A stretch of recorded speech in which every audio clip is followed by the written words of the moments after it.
I will call this meeting to order of the Hingham Select Board, 7 p.m. on February 1st, 2022. This meeting is being recorded.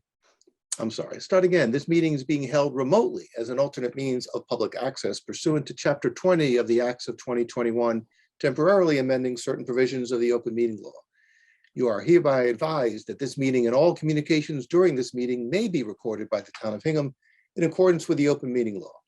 If any participant wishes to record this meeting, please notify the chair at the start of the meeting in accordance with Mass General Laws, Chapter 30A, Section 20F, so that the chair may inform all other participants of said recording. Is anyone recording this meeting other than the Town of Hingham?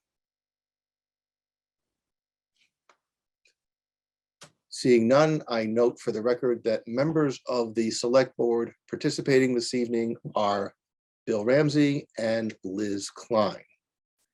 And I see we have many participants at the meeting this evening. And I will ask first the AdCom chair if they have a quorum for that committee and if you would like to call your committee to order. Thanks, Joe. Yeah, we have a quorum. So I'm calling the advisory committee to order for February 1st, 2022. And I see many members of the school committee. So I will ask the chair of the school committee if she would like to call her meeting to order. Thanks, Joe. Yes, I will call the February 1st meeting of the Hingham School Committee to order at 7:02. And I would note that I'm Carrie Nee, I'm the chair of the school committee, and I'm participating remotely along with my colleagues, Michelle Eyre, Jen Benham, Ness Carenti, Carlos De Silva, Tim Dempsey, and Liza O'Reilly. Great, thank you. So with that, we will continue with this meeting of the Select Board. The first agenda item that we have is to consider approval of the minutes. We have the minutes of January 18th and January 20th. I am prepared to proceed. Liz, are you? And then Bill, are you prepared? I am. Joe, sorry to interrupt. This is Eric Valentine from the Capital Outlay Committee. I just wanted to call the Capital Outlay Committee to order as well. So, great. And you have a quorum of your committee there as well. Yes. Great, thank you. Sorry for missing that. Yeah, no worries. So I will entertain a motion to consider for approval of the minutes of January 18th. I make a motion to approve the minutes dated January 18th, 2022. Second. Roll call vote. Liz. Aye. Bill. Aye. And Joe. Aye. Next, the minutes for January 20th. I'll make a motion to approve the minutes dated January 20th, 2022. Second. Roll call vote. Liz. Aye. Bill. Aye. And Joe. Aye. Those minutes are both approved. Thank you. Next item on our agenda is the pièce de résistance, a presentation and discussion of the report of the Town Administrator's Sustainable Budget Task Force. And I will turn this over to the Town Administrator since it is his task force that is going to make the presentation. Tom. Thank you very much, Joe. So as I would imagine most people recall, about 5-6 months ago, we were having several conversations in town regarding the need to evaluate long and short-term plans to help the town, help us create an annual budgeting process that was sustainable, to do that work in a sustainable way. So to that end, again, about 5 months ago, 4.5 months ago, I asked 6 people to work on this as part of a sustainable budgeting task force. I gave them a charge. You can see some of that outlined here. That was designed to help guide them in their work. I believe that is the case, and that's what's happened. I would like to set a little context before they begin their work, and I turn it over to Liz.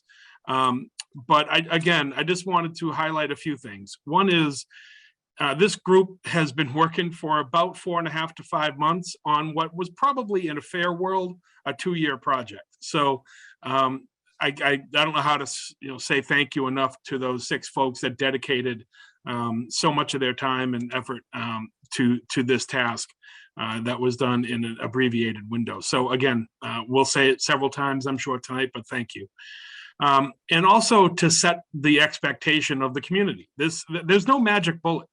What we're dealing with is, and what the town is grappling with is what many towns grapple with all across the state, all across the country. There is not going to be a magic answer. We are going to work through it like Hingham does on everything. We'll spend the time and the effort to get it right. I've been here now for 6 years, and that's what this town does better than any other town. So I'm looking forward to that effort. But again, please understand that there is not a magic solution.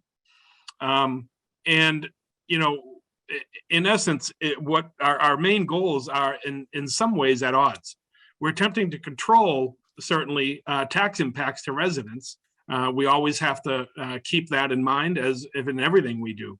But we're trying to do that while providing appropriate services. And so these two goals are difficult sometimes to reconcile. So that's what these folks were tasked with coming up with a solution for. And I look forward to their report. Next slide, please. So as I see it going in, and again, Liz and her group will spell this out in much more depth. But as I saw it going in, I see 3 ways to create a sustainable budget. Three main items, 3 main issues.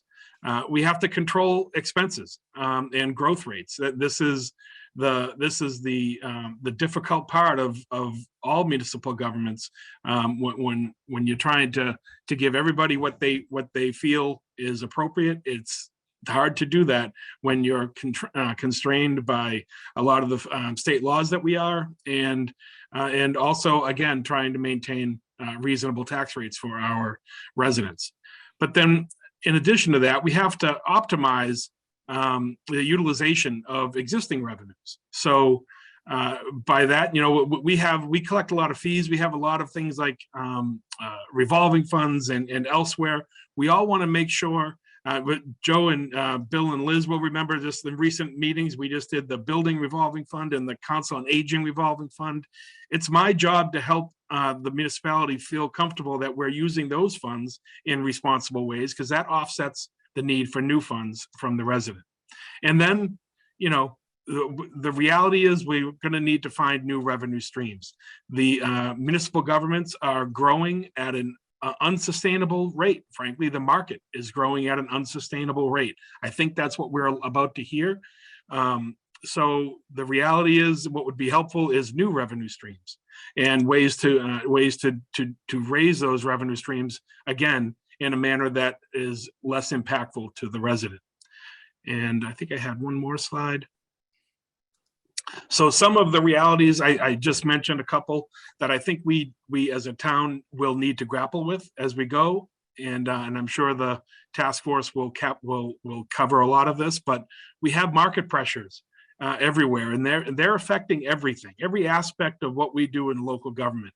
There are market pressures on capital, personnel, contracted work, daily expenses. Everything is more expensive, and certainly beyond our 2.5% revenue growth rate. There are a lot of unfunded mandates out there. I think we all know that. It's become a sad joke in government in general, but it doesn't make it any less real or impactful. So there are new codes that are updated on a regular basis. Industry standards are constantly being updated, whether it's the National Fire Protection Agents or I don't know if the agency or what, the NFPA, they regularly have new standards. Like the school department deals with this all the time. There's always new industry standards that need to be met for safety guidelines and modern governance in general. And those things aren't free. And they certainly stress those existing budgets. And then we all remember what happened last year when all of the boards and committees walking through the budget process kind of all understood our need to do what needed to be done to get through the pandemic. And then we brought a budget to town meeting that was representing a $5 million use of one-time money. And town meeting, I think, saw the wisdom of that approach and trusted the town and its boards and committee members. And there was nary a hold on that budget because there was so much trust and faith in everything that we are doing. And I think it's this kind of a budgeting task force process that we're following now that engenders that type of trust. So I would say that we all have to remember we did dig that $5 million hole, and we're going to have to solve that problem, and we will. Part of the reason that $5 million hole was dug was because there were a lot of federal funds, and there still are a lot of federal funds coming into the municipality from the federal government that will help us deal with COVID-19 expenses, except that in many ways, not always, but in many ways, some of that money is really only usable for operational budgets. And subsequently, by using that money, we end up creating a hole because that's not going to be a recurring revenue stream. So I will say that I was driving home one night listening to NPR, and I heard a discussion from a Pennsylvania based legislator who was dealing with exactly this problem. The municipalities in his district were using a lot of the COVID-19 expense funds in one time to plug budget holes, and knowing he was recognizing that was going to create problems in future fiscal years. So this is a problem people are facing across the country. Everyone's trying to maximize the benefit of that federal relief funds, but that could get complicated. And the last thing I'll say is there are two big realities that we're grappling with right now that are somewhat new to Hingham. We've in the previous several years, we've had significant new growth as a result of a lot of new residential development. Those residential developments are drying up, and we've had a series of delays in the full development of South Hingham. And those are real revenue pieces of our long-term revenue plan that are being delayed for a number of reasons, all of which are out of our control. But we are working on. We've staffed up in different ways to try to solve some of that problem, but those are nonetheless realities. So again, I hope this helps to set some context for what I expect we're about to hear, and hopefully those are helpful. Some helpful context. So with that, I would turn it over to Liz to begin the presentation of the task force. So Tom, before we turn Sure. it over to Liz, I just want to make sure that we recognize and acknowledge the 6 members of the task force that you appointed. Liz, I don't know if you were going to do that, but I'm certainly prepared if you. I didn't see it on any of the slides, which is why I'm jumping in. Right here. Oh, there we Joe. go. Okay, it's there. So then I'll turn it over to you. All right. Thank you, Joe. And thank you, Tom, for setting the context. You can see here's the plan for the presentation. We'll quickly review the background, as Joe mentioned, the who and why, our charge and process. We'll dive into the problem, as Tom alluded to, and some potential solutions. Next, Ness will review at a high level the revenue and expenditure research and analysis that we conducted. And then Donna will present the community snapshot and benchmarking. And Michelle will take us through 3 budget scenarios and the task force recommendations for moving forward. I will then wrap up with key takeaways and next steps. And before we open it up for questions, Gary and John will share their perspective as well. What we're hoping people take away from the presentation is an understanding of key points regarding revenue, expenditures, 3 illustrative scenarios, budget scenarios, and their potential tax impact.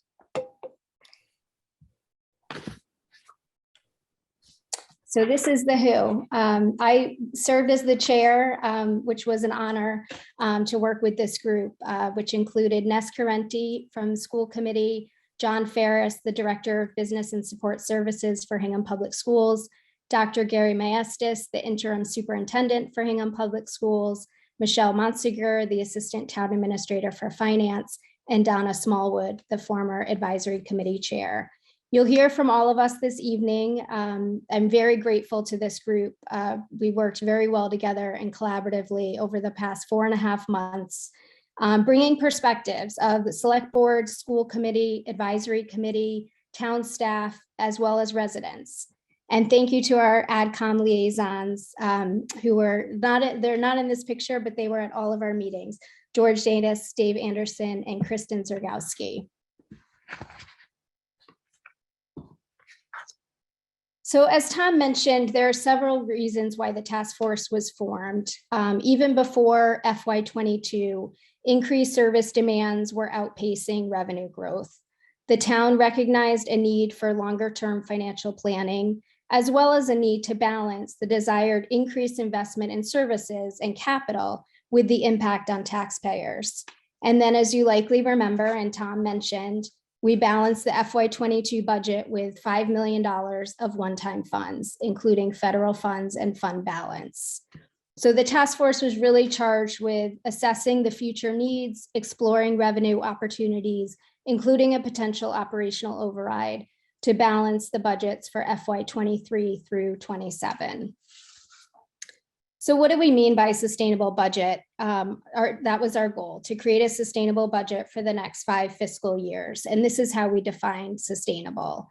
Sustainable means a financial forecast that uses realistic assumptions for revenue and expenditure growth that allow the town to both provide services that meet the residents' expectations and meet ongoing expenditure obligations through regularly occurring revenues. So how do we go about accomplishing this goal? We met 26 times since mid-September. We collected and analyzed data. We'll cover some of these data points this evening, but all of our analysis is included in the report. We gathered insight from town employees, volunteers, other municipalities, including our typical benchmark towns, as well as other municipalities that were facing similar challenges and we thought had some best practices that we could leverage. We also looked at state and private resources, and then modeled financial scenarios, which we'll see some of that this evening. We did these financial scenarios to understand possible budgets, budget growth, as well as potential tax impact for citizens. And then throughout the process, we solicited public feedback. As you may remember, there was an online form, as well as Ness and I hosted a few different office hour sessions to collect public feedback. So first, we need to identify the problem, which is fairly straightforward. In the short term, we have inadequate revenue to pay for the services we added in FY22. In the long term, expenses are growing faster than revenue. So we structured our research and our analysis around these short-term and long-term issues. So once the problem was defined, we looked at potential solutions. That's what the task force set out to explore. We tried to think critically, turning over every stone to look for non-tax revenue opportunities, evaluating what other benchmark communities were doing, what they might be doing differently from us to increase revenue, looking at ways to decrease expenses and optimize existing revenue. And then as a last resort, we did look at potential overrides. As people know, the state limits property taxes at 2.5%, but does give towns a mechanism to raise taxes above that amount with voter approval. So that's what you'll see tonight. I'm going to turn it over to Ness to discuss the revenue opportunities. Great. Thanks so much. And I thank the task force. It's been an honor working with you all. So I get to take you through the real exciting parts, the revenue and the expenditures. Our town's existing sources of revenue primarily comes from these 3 places: the tax levy, state aid, and local receipts. The largest source of the town's revenue comes from the tax levy, which is residential and commercial property taxes collected. It accounts for approximately 75% of our total revenue. State aid is money that comes from the Commonwealth of Massachusetts, and the state aid amounts are set as part of the state budget process.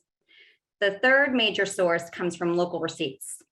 Local receipts are locally generated revenues other than property taxes.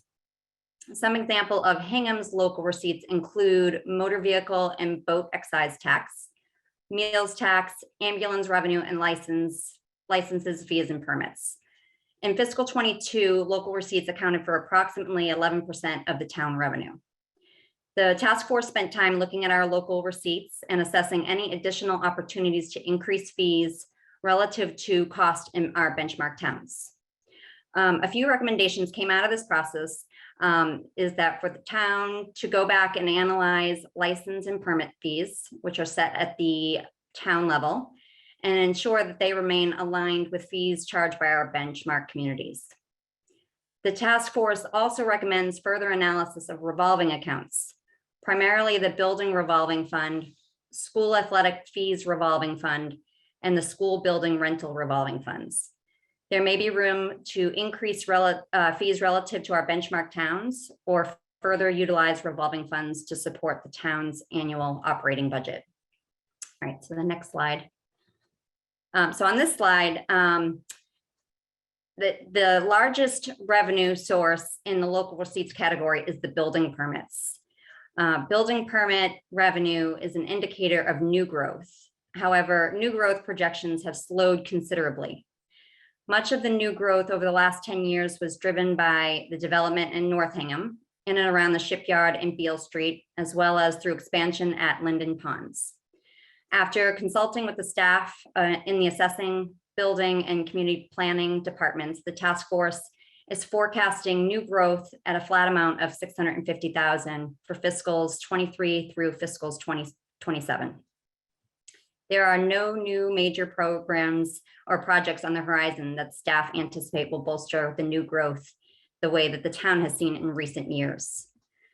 The $650,000 estimate represents typically smaller scale residential and commercial property improvements, such as home and business renovations and additions to town experiences in any given year. We want to point out that larger new growth gains in the past have helped explain how the town has been able to absorb budget increases that were greater than 2.5% without pursuing more frequent overrides. One reason that the new growth has slowed is the development opportunities in town have become much more limited. South Hingham holds the most development and new growth potential for the town. As Tom mentioned, communities across the state are facing budget pressures from costs outpacing revenues. Like Hingham, a majority of municipal revenues comes from property taxes, and we cannot raise the total tax levy by more than 2.5% annually without the help of new growth. But expenditures tend to grow at a rate higher than 2.5%. So there's a balancing problem. A municipality cannot approve a budget that has expenditures exceeding revenue. In addition to new growth, there are two other ways that a town can increase property taxes, both of which require voter approval. One is through overrides, which result in a permanent tax increase to support operations and recurring expenses. And the second are exclusions, which are temporary tax increases to support specific capital projects. Okay, next slide, 14. So this shows our unassigned fund balance. The town's fund balance, also known as available reserves, is the accumulation of each fiscal year's actual surpluses and deficits. Fund balance is classified into 5 categories: non-spendable, restricted, which has limitations on use, committed, which are self-imposed limitations, assigned, and unassigned, which is the residual. The town's financial policy calls for maintaining unassigned fund balance between 16 and 20% of total annual expenditures, the TAE. The policy states that when unassigned fund balance exceeds 20%, the advisory committee should consider recommending that town meeting applies such amounts in excess of 20% to items such as unfunded long-term liabilities, long-term and non-recurring capital expenditures, retirement of debt, or targeted tax relief. Excess unassigned fund balance should not be used to fund recurring operating budget items. This policy was updated in December of 2021 to reflect the external challenges that the town faced during the COVID-19 pandemic.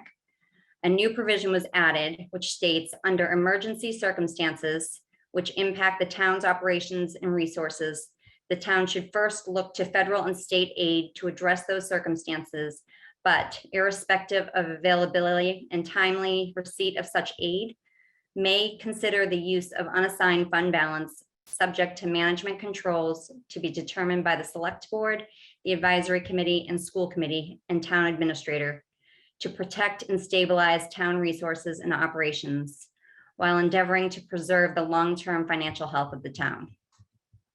This chart shows the growth of the unassigned fund balance over the last 20 years. The town leaders have worked diligently to improve the town's overall financial health, including growing unassigned fund balance since 2008. Unassigned fund balance totaled $34.3 million at the close of fiscal 21, which represents 30.9% of TAE. 12.1 million of that is considered excess unassigned fund balance over and above the 20% threshold. The task force notes that the large increase in unassigned fund balance in fiscal year 21 is partially due to accounting for COVID-19 federal funds and partially due to a change in how TAE is calculated in the updated financial policy. Unassigned fund balance has been over 20% threshold since fiscal year 15. Over the 10 years immediately preceding the pandemic, the town used an average of approximately $2.2 million of unassigned fund balance each year to replenish the reserve fund, to balance operating deficits like snow and ice expenses, and to fund capital projects and other expenses through warrant articles. The task force received feedback from 7 residents who expressed frustration that the town has taxed citizens to build up this reserve, but has not made a better use of the unassigned fund balance to fund operating or capital expenditures. Other community members felt that the town has budgeted too conservatively over the years and recommended that the town should amend budgeting practices going forward to put tax dollars immediately to work supporting the operating budget. When the unassigned fund balance is above 20%, the task force recommends considering the optimal recommended uses. For example, investing funds in capital projects in a timely and appropriate manner. Members discussed the importance of balancing good stewardship of the town's reserves with the need to show taxpayers results for their investment in the town services. Okay, now the next slide, 15. All right, so the next couple slides focus on the potential new sources of revenue that we had talked about during the task force. For much of the fall, the task force focused on researching potential non-override revenue opportunities. This matrix provides a summary of the possible non-tax revenue sources, the potential revenue impact, timing, and implementation process.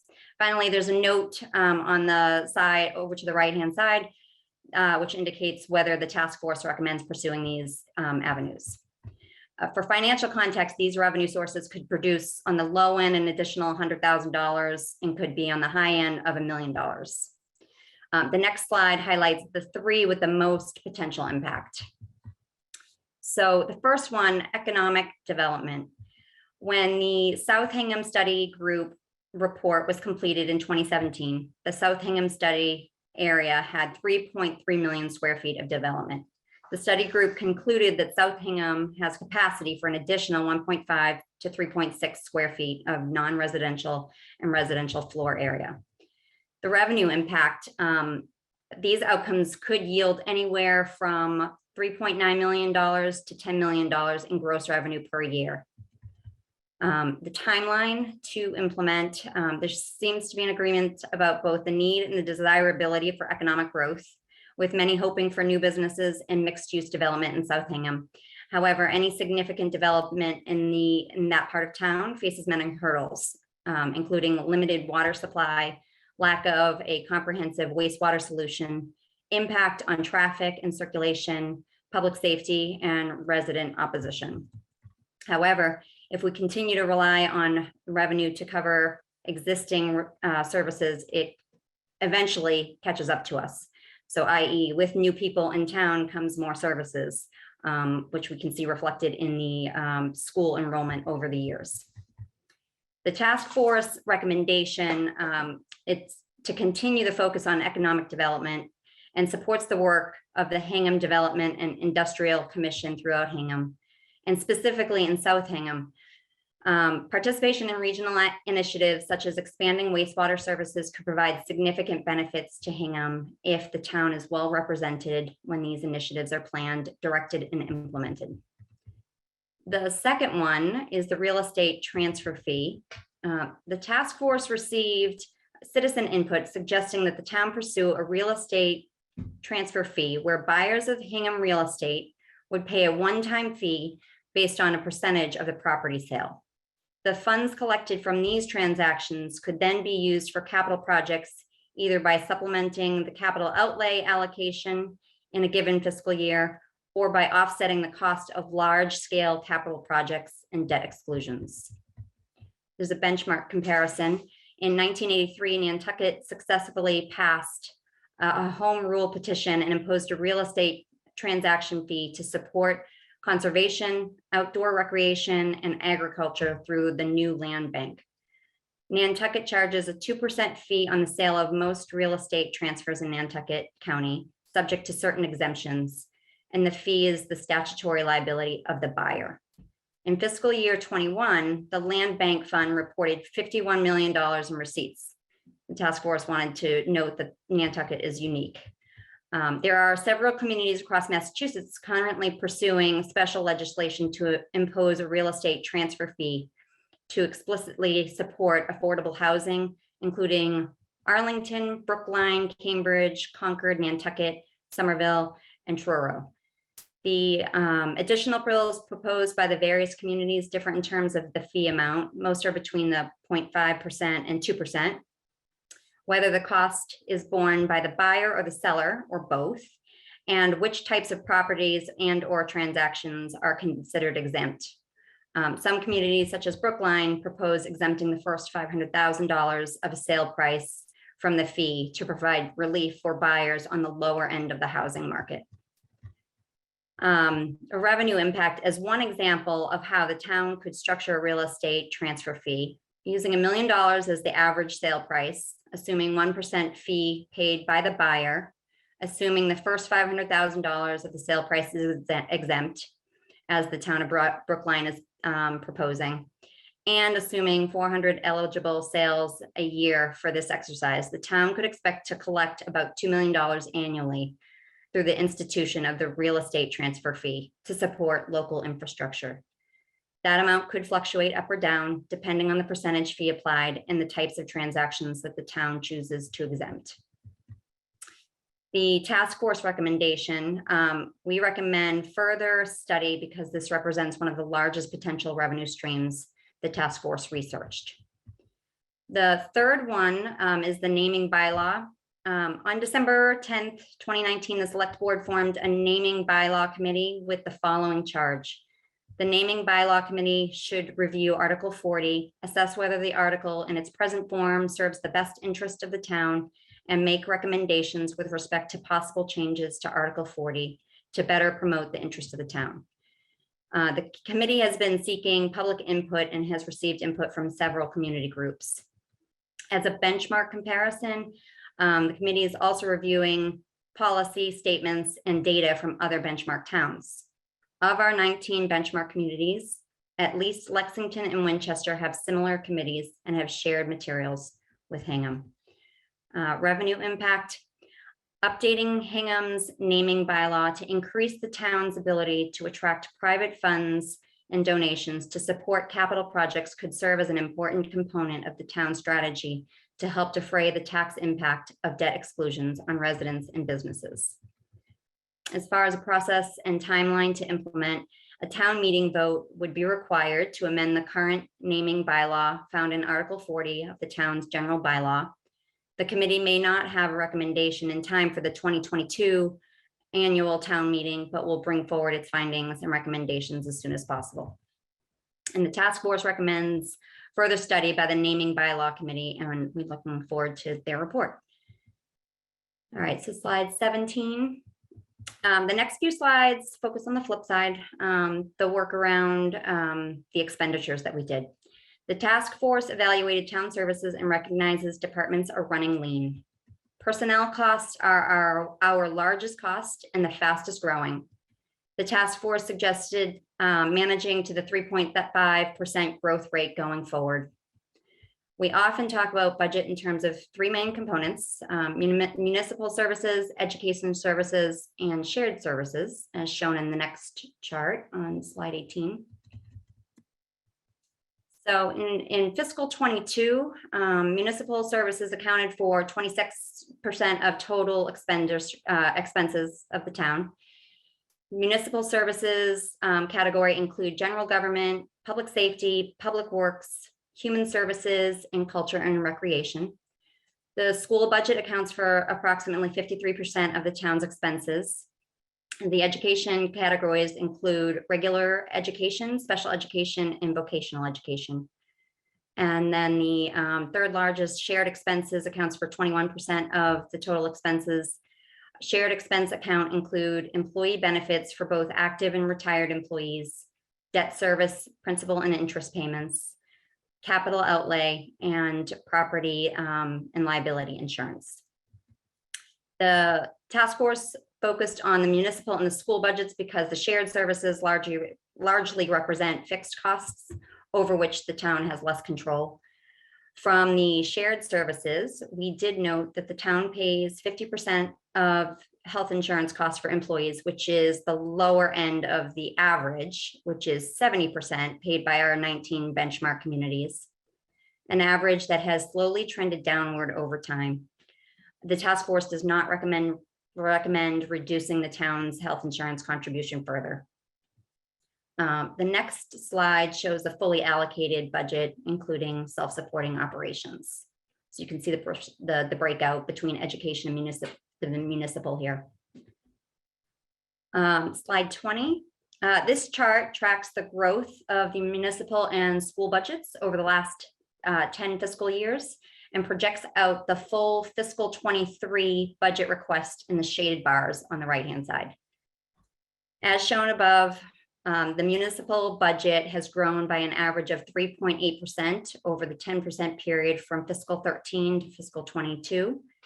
The overall dollar change during that period was approximately $9 million from $22.1 million in fiscal year 13 to $31.1 million in fiscal year 22. The average growth for the last 5 years, fiscal year 18 through 22, was 3.7%, with an overall dollar change during that period of $4.4 million. As shown, the school budget has grown by an average of 5.1% over the 10-year period from fiscal 13 to fiscal 22.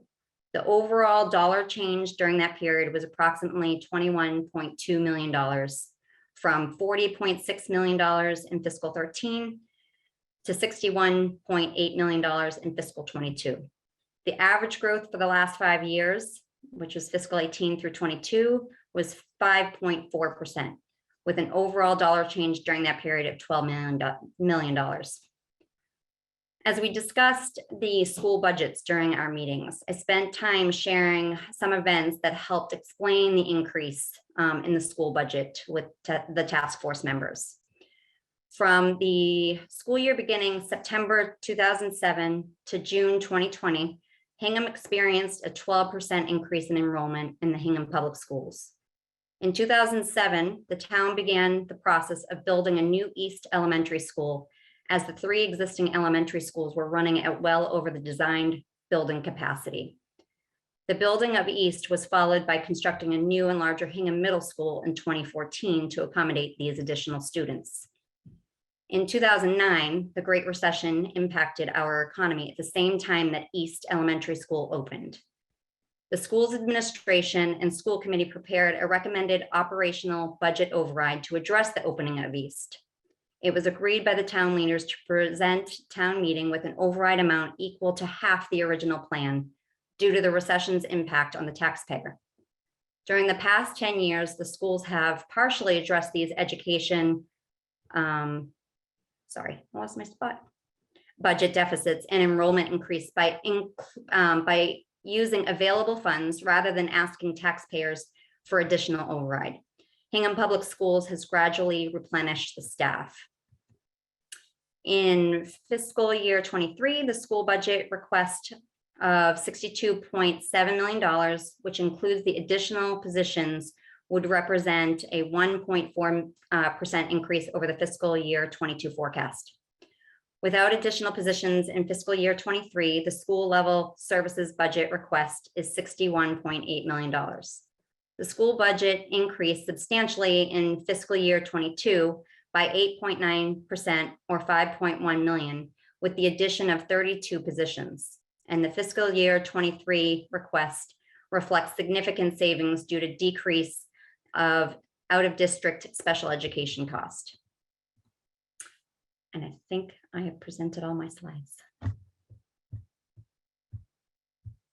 Oh, sorry. There's the police examples on the next slide. So this one shows the change in expenditures of the police. You can see the increase in the calls over time from 1980 through 2021 and where the officers are. And I will note that this does not include the officers who are SROs in the school system. Thank you, Ness, for taking us through the expenses and the revenue and the expenditure side. Let me talk a little bit about context. As the task force was starting its work, it wanted context for the data that we were researching. We wanted to understand better what was happening here in Hingham. We wanted to understand what was happening in our benchmark communities. And we were particularly interested in looking at issues around the tax rate.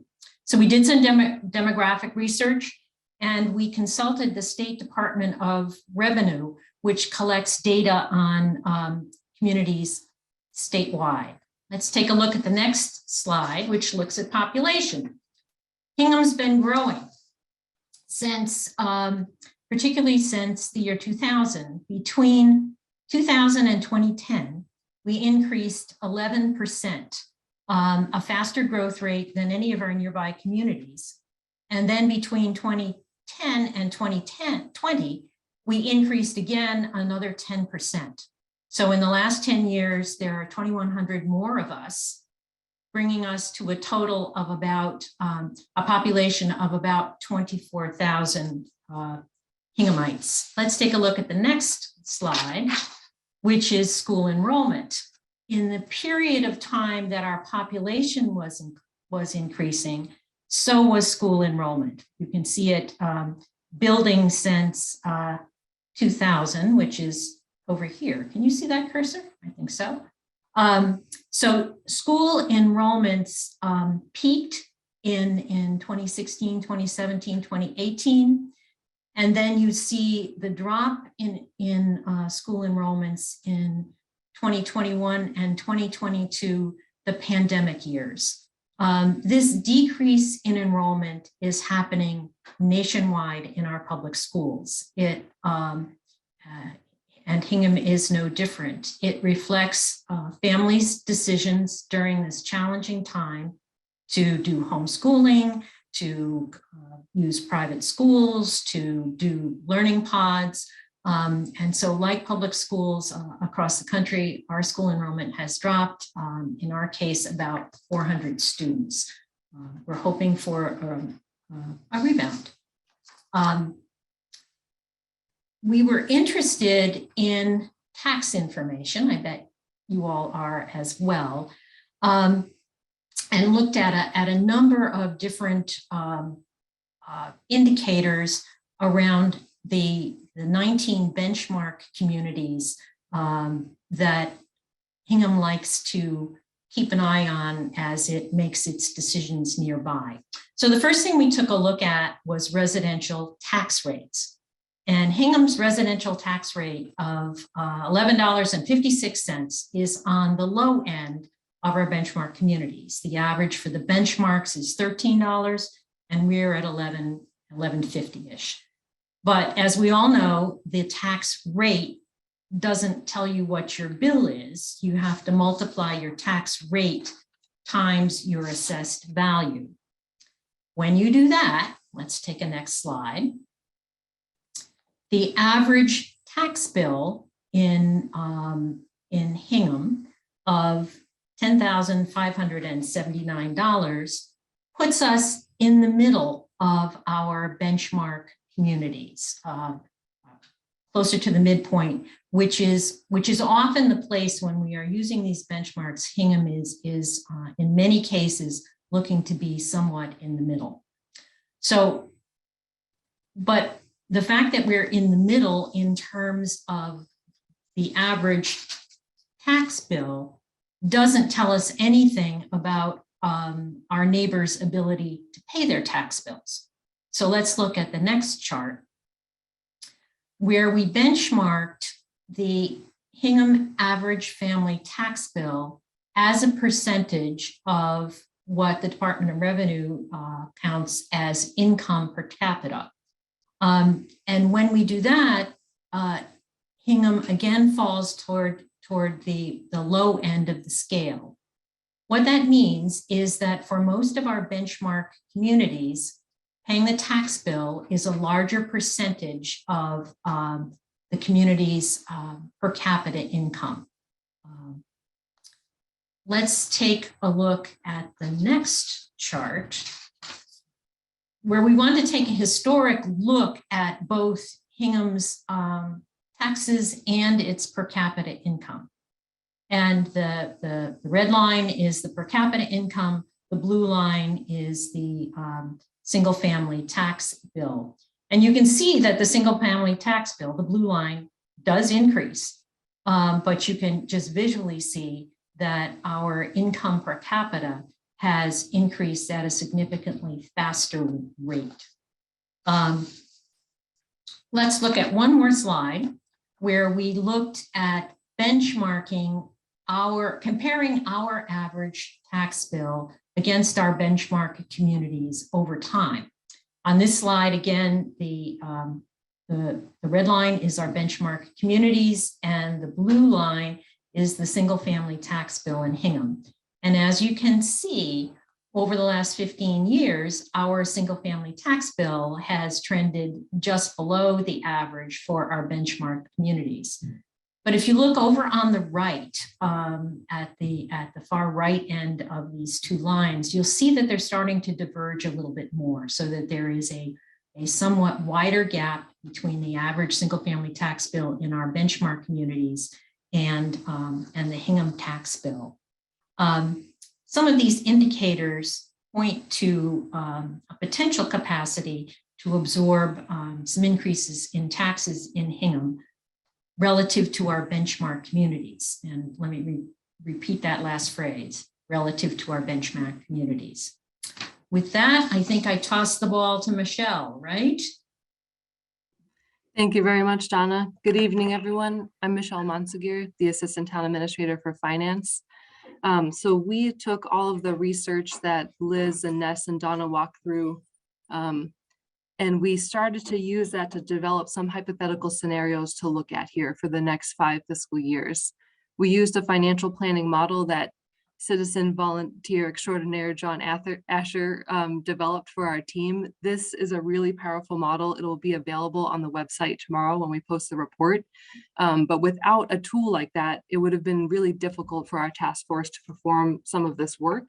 So the model that he developed, and there was a prior version of it available last year during the budgeting season as well, allowed us to test out different assumptions, play with different budget levels, growth rates, use of unassigned fund balance, look at the size and timing of overrides in different years, and explore the tax impact of capital projects as well. So we use that model, we use the 5-year forecast template that the town always uses as part of the budgeting process. And we developed 3 potential budget scenarios just as a resource, as hypothetical options for the town to consider as it makes some of these budget decisions in the next few years. What we were broadly trying to do is look at 3 different service levels. So we have scenarios A, B, and C, and A is less than what we have now. It's living within our current revenues that are available. B is basically the same as what we have now, offering the existing services and what that might look like. And then option C is something more than that, a higher level of services that we're able to offer at this moment. These are not the only choices for the town. This is not supposed to be a prescriptive approach that the town has to choose either A, B, or C. In reality, the town, as we do every year, is going to take the information available at that time and make a decision about the upcoming fiscal year. Things could change. New revenue streams may come in, but some of the ones that Ness walked us through. We may make a change to services. So it really, the more federal funds could be available. The information really is constantly changing on an annual basis. And these scenarios really contemplate the operating budgets, but we will look at the impact of the large capital projects on the horizon in a few slides as well. And for this analysis, we used the median assessed property value for FY22, which is around 700,000. We had been talking about using the average for a while, which was closer to 915,000, but that was really being pulled up by some of the large commercial properties in town. For example, the Cove at 300 Beale Street, pulling that out alone dropped the average by $100,000. So using the median assessed property value here gives you a snapshot of a property at the midpoint in Hingham, and you can think of half of the town would have a tax impact that was less than this, and half of the town would have an impact that's more than this. So Liz, if you don't mind going to the next slide, we will start with scenario A. As I mentioned, this was sort of the less option. This was, what would it look like if we lived within the revenue that was currently available, the recurring revenue that was available on an annual basis. At the top here on these slides, you're going to see the snapshot from our financial forecast that looks at what the projected deficit would be for the next 5 fiscal years. And on the bottom of these slides, there's a brief scenario of a brief summary of the scenario. So in this one, we talked about starting with the existing services budgets, both for the school and municipal departments. And we're using a growth rate of 3.5% in the out years because that's something that we think is more realistic and something that we can manage to. All of these scenarios contemplate using the remaining federal ARPA funds in FY23 to help close the gap. But in this scenario, there's still a $2.8 million hole in FY23. So we would need to reduce expenditures to close that gap, which means that your taxes would stay the same. There's no tax impact, but what it actually means is a reduction in school and municipal personnel. So under this scenario, we would have to reduce services somewhat. For that reason, the task force is not recommending a scenario like this. We think that it does make sense for the town to look for ways to at least maintain the existing level of services going forward. Next slide, Liz. So in scenario B, this is looking at the same level of services that the town currently offers. This is talking about keeping in the 36 positions that were added to the budget in FY22, but not adding additional positions at this time. It's also looking at a 3.5% growth rate for all of the years. And similar to the last one, we're applying the federal ARPA funds. We have that $2.8 million hole in FY23, but we looked at using excess unassigned fund balance to close that gap and maintain services this coming fiscal year. After that, if you see in FY24, this scenario contemplates a potential $5.5 million override to maintain those services going forward. It solves the problem probably for FY25 as well, that typically when we're looking at a 5-year forecast, there are some deficits in the out years. That's approaching a level that's maybe a little bit difficult to work with, but in FY26 and FY27, the deficit in this scenario is projected to grow to levels that we would have trouble managing to in a typical budget process. What these scenarios don't include are any of the new revenue streams that we've discussed, that the town, it gives us a little bit of runway to try to pursue some of those revenue streams. Things could change in services, but one of the potential ways to close the gap in the future years, of course, is an additional override. So in this scenario, to keep the existing services, doing the override in FY24 would result in the first year tax impact to the taxpayer with the median property value of about $483 for that year. This is a scenario that we think that the town should consider with community input. And the next slide will show you a chart. So this is output from the financial model. I know some of these numbers are probably small on the table here. The blue bars represent the typical growth in the tax bills in Hingham. So in this, at this level, at the median taxpayer level, the tax bill in FY24 is about $8,700. And the addition of this override and maintaining services at this level is the $483 represented by that green bar in FY24, which is about a 5.6% increase to the tax bill that year. Because it's an override, the green bars, they stay in the tax bill, they become part of the tax base every year going forward. And that grows from about $483 in FY '24 to $568 at the end of this in FY '32. So that is the impact there. The third budget scenario that we talked about was something more than what we have now. So we started, in this one, we talked about putting in the full budget requests for the municipal and school departments in FY '23, which it helps us add some services without delay, but it does make the gap a little bit bigger. So in FY '23, in this scenario, we would have to use $4.6 million of unassigned fund balance to close that gap after applying the federal funds. It also looks at expanding the service capacity a little bit more in FY '24, knowing that we've got some studies and other things in progress. It gives the school superintendent and the town administrator a little bit more time to evaluate some needs and potentially add some other positions in FY '24. The group talked a lot about a scenario like this, and we had different feelings about what we might call it. So for some, a scenario like this represents right-sizing the budgets. For others, it was more about increasing services or enhancing services. Some members felt like this was a way to provide services that have been needed for a long time that we just haven't had the budget capacity to add.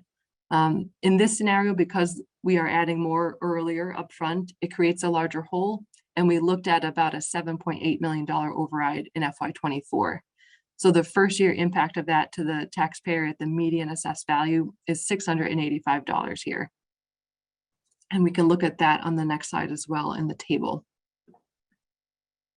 So it shows you the same type of thing as we saw in scenario B with a slightly bigger green bars. In this one, in the first year impact of the override in FY '24, it's about a 7.9% tax increase at this level. But that is the power of the financial model right there. It's going to be available on the website so people can go in and test out different scenarios for themselves. It's something that the town will be able to use going forward as information and assumptions change on a yearly basis, and we get closer to determining what budget recommendations may be. We can plug them in and see the real impact of this going forward when we're ready to make these decisions. And then although our charge keep focused on the operating budget for the most part, we know that the town is contemplating several large capital projects on the horizon, some in the very near future. And so we wanted to be cognizant of the impact that these projects will have on people's bills as well. The town is looking at a number of these. We focused on the 5 capital projects for which town meeting has already authorized resources in the past several years. So that's the Foster Elementary School renovation. It's the new public safety facility. The town's contemplating a potential senior center expansion at Town Hall in a few years, the town pool at the South Shore Country Club, and the next phase of the wharf wall resiliency improvements that we're doing in Hingham Harbor. This table shows you the current project estimates, and in most cases, they are just estimates at this point. I do want to note that the number for Foster Elementary is the gross project estimate, and that the town expects a significant contribution from the MSBA to help us support that project. And then on the right side, you see the assumptions that we used in terms of when the long-term debt service for these projects would impact people's tax bills. So if we plug that into the model on top of scenarios B and C, we took a look at what the combined impact might be in these scenarios. So in this one, this is scenario B. This is sort of the existing services scenario and all 5 of those capital projects. We assume that they all get approved by town meeting, move forward without delay, that they're all debt exclusion projects. So here you have the override in FY '24 would impact FY '24 at the $483. That's the 5.6% increase there. The combined impact really hits in FY '26. And there it's about an increase of $1,242 or a 13.6% increase, again, at the median property value in town. So for half of the folks in town, the impact would likely be lower, and for the other half, it would be higher. The green bars are the overrides, so they grow by 2.5% over time. The yellow bars are the debt service for the capital projects. they will actually shrink over time for the most part as debt's retired and some of that debt service falls off. They will also completely fall off the tax bill in 20 or 30 years, depending on the life of the project and how we structure the debt. So those are temporary tax increases. We do recognize that for some folks, 20 and 30 years doesn't feel very temporary, but these are, this is a way that most communities would finance large infrastructure investments in town. And so if we do the same analysis for scenario C, where we combine scenario C, sort of the scenario with more than what we have now, a higher level of services and the same capital projects, in FY26, when you feel the combined impact at this level, it's about $1,449 that year, which represents about a 16% increase in the tax bill that year.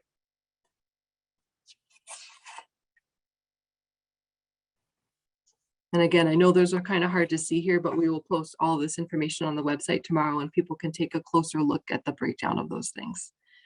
So next I will walk through the recommendations. We have 23 recommendations, so please bear with me. We have organized them into two broad buckets. The first is the revenue recommendations, and then we also have a series of expenditure and process related recommendations. So I'll try to go through them quickly. So the first is, as we just mentioned, to close the FY23 budget deficit, not using an override. We're looking at using the remaining federal ARPA funds, potentially looking at accelerating use of the Stabilization Fund if that's possible, and then contemplating excess unassigned fund balance. As Ness talked about, the amount over the 20% threshold right now is about 12 million. We also talked about proposing a potential override in FY24 as opposed to FY23 for a number of reasons, to maintain or grow services, but that is something that the town, will need to consider going forward. We looked at, as the Board of Assessors and the Select Board recently did this fall, we looked at a split tax rate scenario, but don't believe that that makes sense for the community at this time.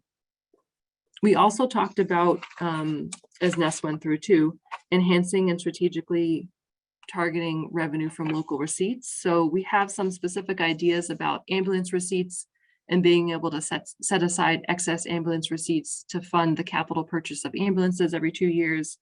We looked at benchmarking some permit fees against other communities to make sure that we are aligned with our benchmark communities there.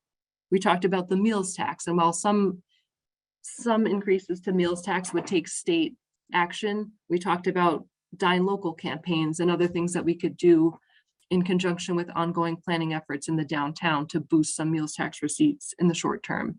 We also want to look at our pilot agreements. Those are payments in lieu of taxes that some enterprises in town pay instead of property taxes. And the town has two big ones with HMLP and Blue Cross Blue Shield. So those are something that the town may want to consider revisiting to make sure that they've been updated appropriately over time. And then we looked at, I think as Ness mentioned as well, optimizing the use of revolving funds, and we identified 3 in particular that the town may want to take a closer look at. As always, we should be pursuing grant opportunities to augment our revenue. And then our report talks about the strategic use of federal funds. There's several different pots available right now. The most recent one being the federal infrastructure legislation that passed a few months ago. And so we're tracking that and trying to figure out the best way for the town to use those resources.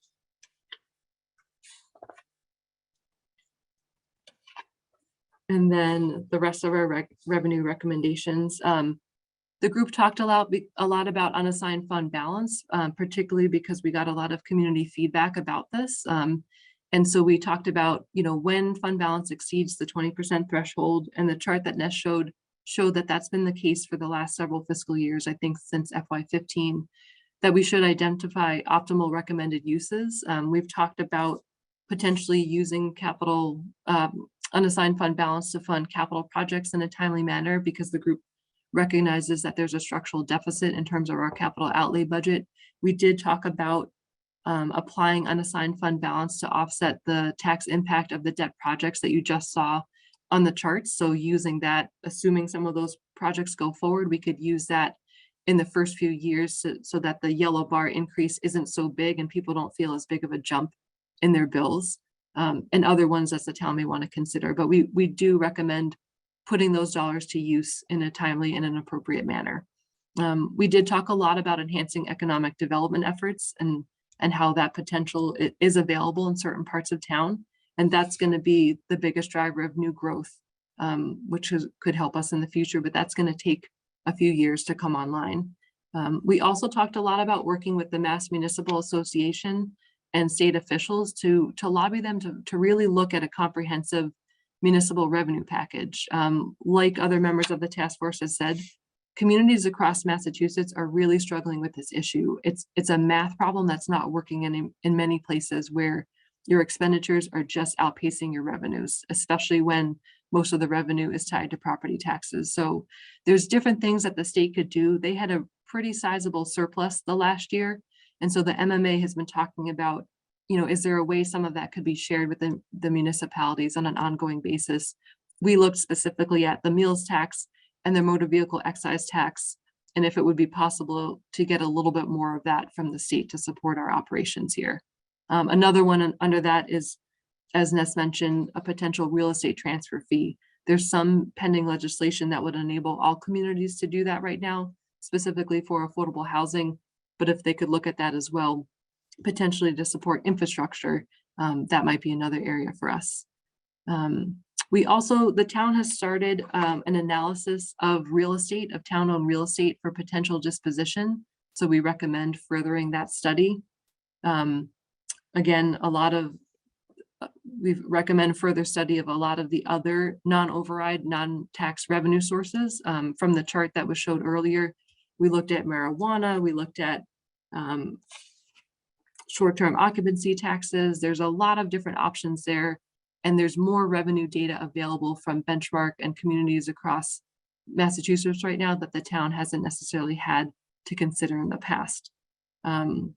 As Ness mentioned, we also talked about new local receipts from other communities. The group did an analysis of other local receipts that really bolster other towns' revenues, and they included parking meters, school transportation fees, athletic fees, rental income from town facilities, and cell towers in particular. So those were all some that we wanted to mention.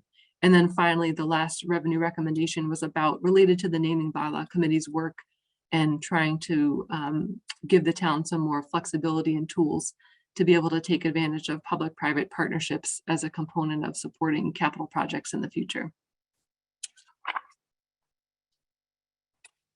And then in terms of the expenditure and processes recommendations, we talked about a potential growth rate of 3.5% being the target going forward. That is historically under some of the growth rates that we've seen in the past, particularly for the school department, but it's above the 2% that we've often used in our financial forecasting. And so it represents something more realistic, but something that the group talked about being potentially attainable, but that it'll take some work to get there. And we think that we can do that together going forward. We talked a lot about aligning collective bargaining strategies and ensuring that our employee compensation strategies are aligned in town. We had some specific recommendations there, including having the advisory committee, select board, school committee, and personnel board meet ahead of contract negotiations. Number 17 is related to that, is to those meetings, but also that the school committee may want to consider adopting a similar method that the select board and the personnel board use right now, where the personnel board negotiates on behalf of the select board. So we talked about some of the merits of that. Number 18, we thought it was worth considering potentially a revenue sharing agreement or formula. The town of Brookline and a few other towns on the South Shore we know have something more formal in place where once you have right-sized the budget, or once we have done sort of a budget correction and have gotten to a place where people feel that the service level is what the community wants and expects, then it would be looking at splitting the revenue pie going forward between the municipal and school departments so that everyone has some budget certainty about what piece of the pie they're going to be able to manage to. And there's also this collective incentive to grow that pie every year by attracting new streams and making sure they come in. We also talked about in 19 and 20 the need for more preventative maintenance and long-term capital planning. And we tied directly to supplementing the annual capital outlay budget, potentially through fund balance or other resources, but just recognize again that there's a structural deficit there and that we need to do a better job making sure that our vehicles, buildings, equipment, et cetera, are maintained and don't end up costing the town more down the road. We also talked about the importance of a data-driven approach to the extent that the town is considering adding positions in the future to make sure that we are providing the data and other metrics that are backing up those requests so that we can demonstrate the need well.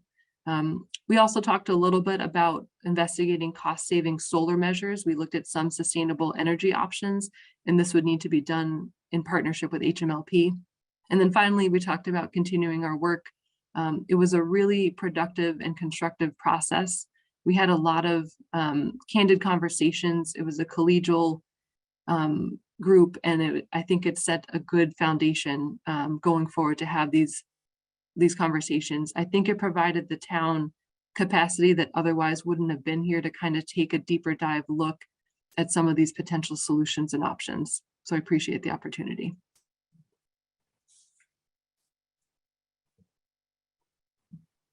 Great. Thank you so much, Michelle. I know that was a lot to digest. We'll certainly have many more conversations as a community to discuss the best options. But just since there was so much information presented, I wanted to leave you with some key points or key takeaways from tonight. Obviously, we talked a lot about revenue. We need to have a focus on economic development and new growth, but be realistic in that no new revenue sources are short-term fixes. So we're hopeful that we can generate some of these new revenue opportunities within the 5-year period, but know that none of them are going to fix our immediate issue. As far as expenditures, we know that personnel costs are the largest expense in the budget, so it's critical to manage those costs. And as you've heard a few times tonight, we are recommending to manage expenses to a 3.5% budget growth. As Michelle alluded to, we feel that this is conservative but realistic. And then the recommendations, you've heard a lot about them, and certainly the report goes into more detail, so you can understand why we're recommending them, what the impact might be. But certainly we want to pursue recommendations related to revenue, expenditure, and process. And then, as Michelle was just saying, it has been a great experience working collaboratively. So we'd like to see this sort of structure and group come together year round. So in terms of next steps, I'm sure you've seen this timeline before, and just as a reminder, the task force presents the sustainable budget report tonight to the town. It'll be available on the website for everyone to review tomorrow. But it's really an input to inform the typical budgeting process, which will follow its normal cadence. So as much as this is the culmination of the task force work, obviously it's the beginning of the town's work to come up with what's right for the FY23 budget. So as the typical process, the advisory committee budget hearings will take place. There'll be public discussions of the budget options through February and March. And then, of course, in April, we prep for town meeting in terms of the balanced budget as well as the warrant articles. So as I mentioned, the report and tools, including the financial model, will be on the website, the town website tomorrow. We're planning to conduct office hours on February 9th at noon to answer questions on the report. And we can talk about adding office hours as needed there. Before we completely open it up to questions, Joe, I just wanted to give Gary and John an opportunity to speak if they're still with us. Yeah. I guess I'll go ahead and start. Great. Well, thank you all for joining tonight and listening to the work of this committee. It was a very invigorating opportunity for me. I've had the opportunity of doing something similar in another community, and it really highlights the challenges that both the school and town departments have in trying to manage the operations of the school in town. I think one of the things that we've realized through the process is how challenging it is to determine the future needs of the community when you're trying to set forth a budget that is somewhat predictable. Being in an environment where it's not predictable. One of the documents that I shared with the committee was relative to this superintendent's checklist. My first year of superintendent was almost 14 years ago, and the checklist was about 1.5 pages. I think it's about 15 pages now, and it's all expectations that school districts need to have and need to follow through with. And a lot of them are unfunded mandates. A lot of them are unfunded opportunities that we have to make ends meet. And it makes it challenging for communities because we don't get a lot of support for these initiatives. It's the expectation that education has of communities.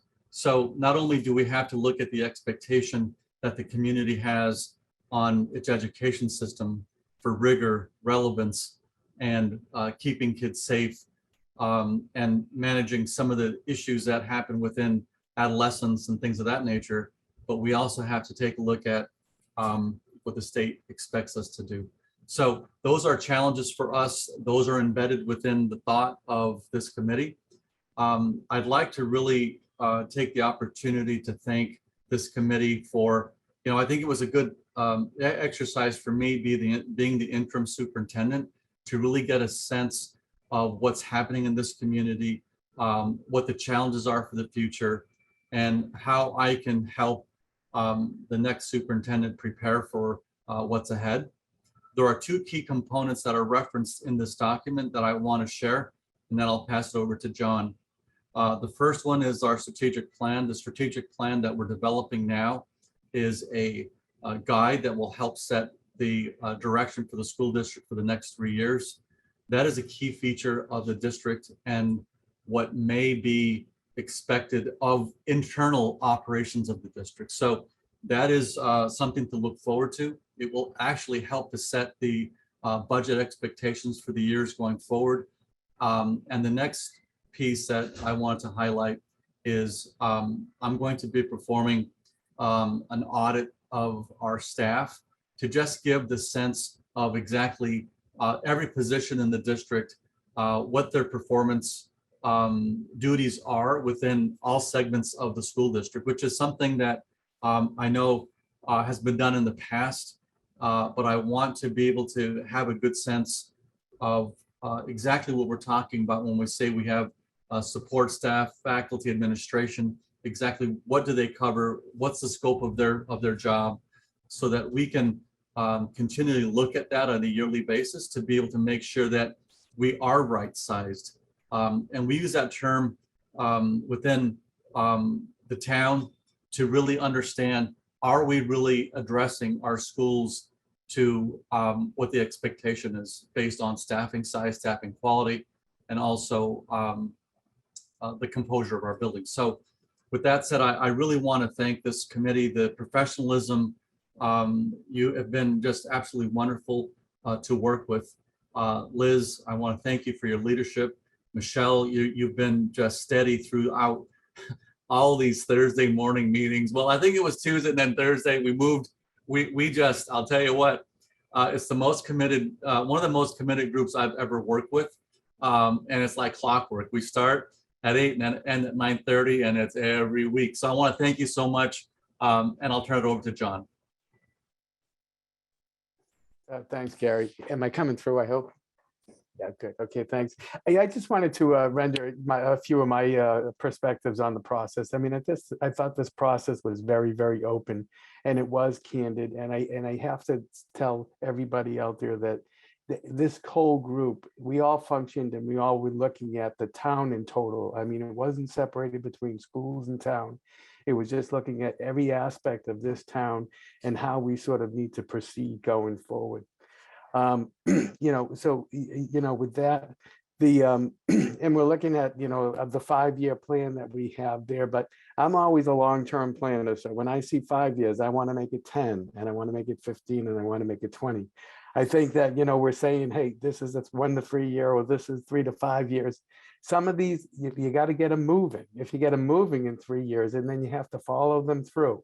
So I guess I'm really making a plea here. I think we've done some good work, and I think we laid some good groundwork for the future of Hingham and the town. And I think it's a good path to follow, but it just can't be stopped. It's got to go on forever and ever and ever, with thoughtful planning and thoughtful moves all along the way to, grow this town and provide the services for the residents.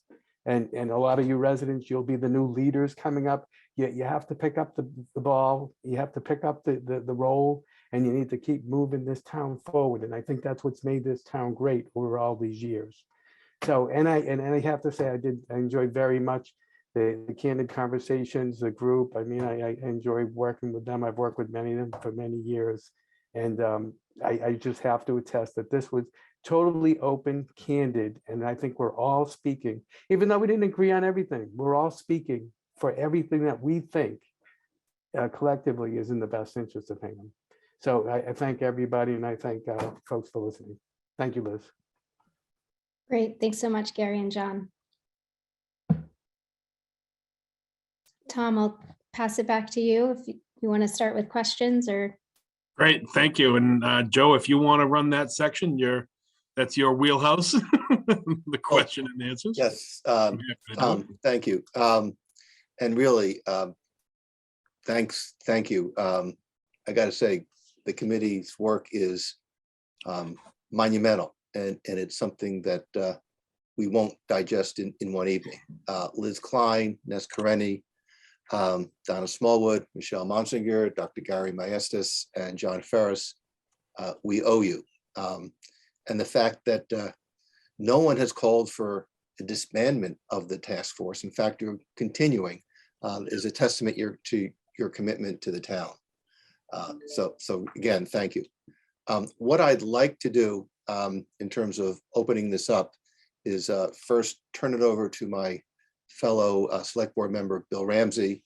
And then there are many members here. And what I'd like to do is start after Bill to Julie, and just to Julie, and then to Carrie Nee, and just to her. And then I'll go perhaps two more AdCom, two more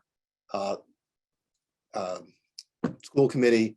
I'll see if there's anyone, if Eric Valentine and Capital Outlay have a question, but I want to make sure that members of the public are not closed out of asking questions as the time continues.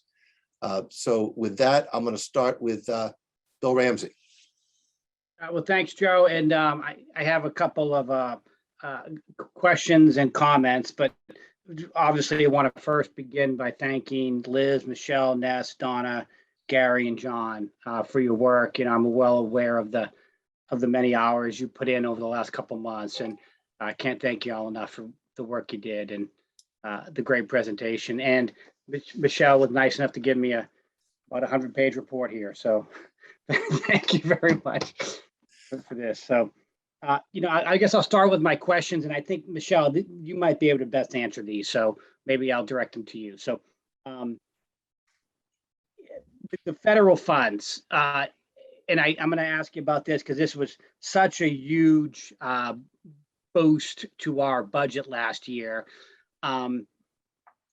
We only have the 1.3 ARPA funding left that we can apply to this year's budget. Have we exhausted all of our CARES funding? And the federal legislation that splintered off from Build Back Better, is there any more additional money that we could apply toward this year's budget, or that we may be able to use toward future budgets? Sure. So for CARES, yes, we did exhaust the full CARES amount. The town had about a $3.7 million allocation that was all needed to be spent and submitted by December 31st, 2021. we used all of it. I think about 80% of that went to school operations and 20% went to municipal and light plant operations. So ARPA, the American Rescue Plan Act that you mentioned, Bill, is the next main source. We have about 1.3 or 1.4 available left right now in our direct allocation from the state. There is another about 1.1 million available through Plymouth County that the town should consider how we want to use that. There were ESSER funds that supported the budget last year and this year for the school department. And speaking with John Ferris, he doesn't expect that there's another tranche of that coming. So we have to look at if any of that is left and can still be applied, but it's really ARPA is the main source of funds that we're looking at now. In terms of the federal infrastructure money, the Infrastructure Investment and Jobs Act that Tom is trying to get me to call Ouija, and I refuse to do that. That the White House just published a guide the other day that's trying to help municipalities figure out all the different sources of funds. That is not as helpful as ARPA because the town, I don't expect to receive a direct allocation where then we can just use it for different things. It sounds like that's more structured as they're going to support specific competitive grant programs in each state, and then we kind of have to apply for that funding on a project by project or basis like that. So I think for that one, the town's going to need to do some work to see where we can pull off pieces of projects or pieces of operations and look for those grant funds that way. One thing that the task force did look at, not federal funding, but we do have a stabilization fund, and we'd have to sit down further with Sue and look at that. The town budget's about $178,000 every year. The stabilization fund was created a while ago with the proceeds of the sale of some properties and from old bond premiums that we used to be able to deposit in a different way. There's about $2 million left in that stabilization fund. So the task force looked at, could we accelerate that? Could we also use that to help with the budget gap in the next few years? But we need to do some further research to see if that's possible. And Michelle, I think you mentioned it. There is a possibility of some Plymouth County money, correct? There is about, Yes. So could that 1 million coming out of Plymouth County, could we apply that toward our budget? We could. So that's a potential use of it. It's also sort of the last remaining pot of ARPA funds, of COVID related funds right now. And to the extent that the town has ongoing expenses like the testing center or other things, we probably want to reserve some piece of that. But yes, there is $1.1 million allocated through Plymouth County right now that we could take advantage of in some way. Okay, great, awesome. All right, that's good. Thank you for that. That I remain optimistic that we can still benefit from that funding. Obviously, those 32 positions we added last year for the schools were well needed, and the ones we added on the town side were well needed as well. So that was great. Couple comments. I'm glad the committee looked at the fund balance issue. I would be a little cautious of using fund balance for operational needs. However, I think we should look at how we can better use fund balance. I think we're going to see a big benefit to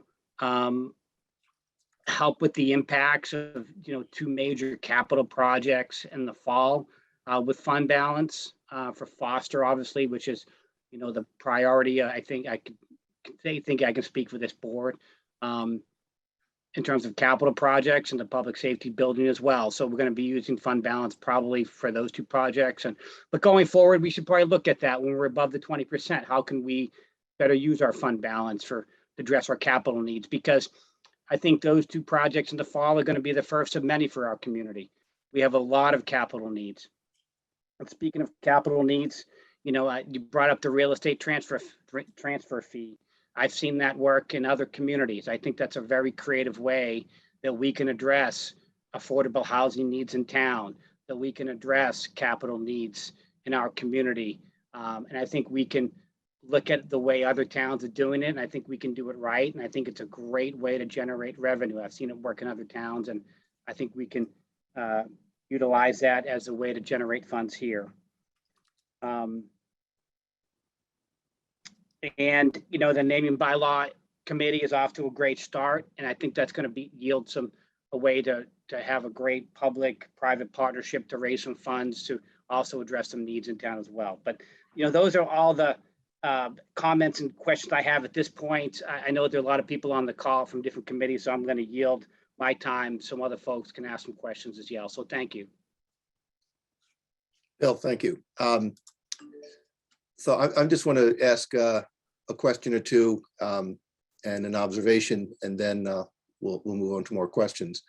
First, there was a lot of discussion about the development opportunities in South Hingham. I just want to note that the town has been working diligently on that. We were unfortunately affected by the untimely death in 2020 of Richard Beal, who was the president of A.W. Perry, a real loss to the town. He was a real advocate for development there, and the town will be resuming and has resumed its efforts in that regard. Questions, I just want to I'll limit myself to two. And I'll ask this to Liz and Michelle, and others may chime in. To what extent have you considered that any of the recommendations from the task force have the potential to affect the town's AAA bond rating? I'll start, Michelle, and then I'll let you continue.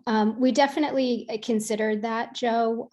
Certainly, we don't want to recommend anything that would put the AAA bond rating at risk. We understand how important that is to the financial health of the town.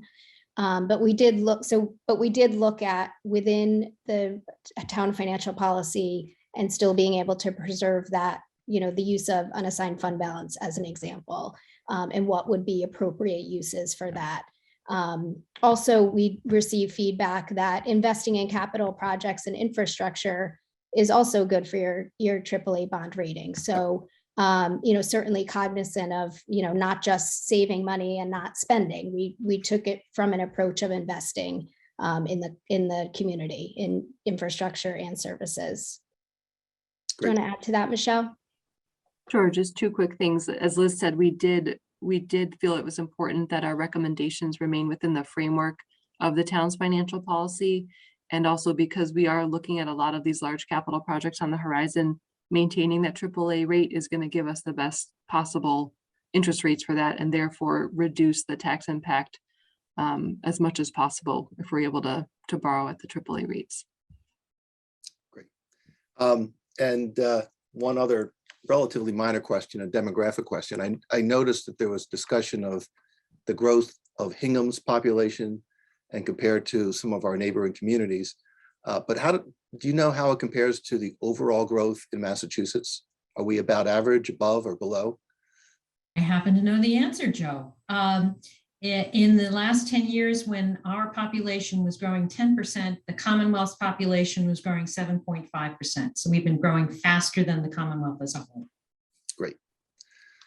Okay, so with that, I'm going to ask Julie Straley if she has any questions. Thanks, Joe. On behalf of the advisory committee, I'd like to say a big thank you to the Sustainable Budget Task Force for all of your hard work over the past 5 months, especially also in the recent weeks. Advisory committee is really grateful for your research and for this final report, which will be very helpful to us. Right now, I have a process question. If anyone can speak to the select board's role now that we have this final report, can you lay out how would you expect next steps? Will the select board have its own hearings on the final report and then choose a plan to recommend to the advisory committee, and AdCom would take it from there?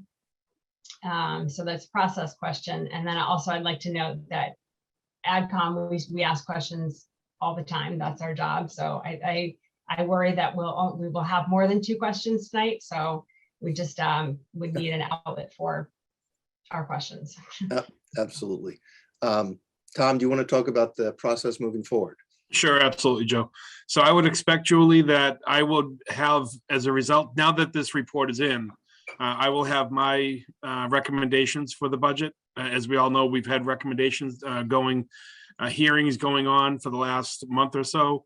Those are all departmental recommendations or requests. My recommendations have been held held back until this report is complete. Now that it's complete, I'll likely be distributing my recommendations as a result.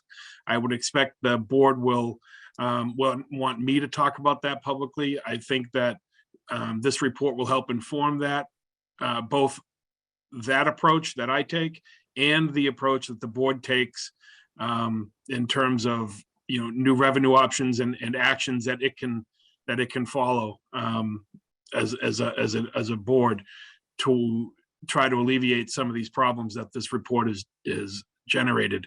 I'm not anticipating an adoption of a report or anything like that. I see this as a tool for my office to work with the board to facilitate a more sustainable budgeting process. And of course, the school department has it as well. In the superintendent's office, I think that's where the benefit of the report will likely play its role.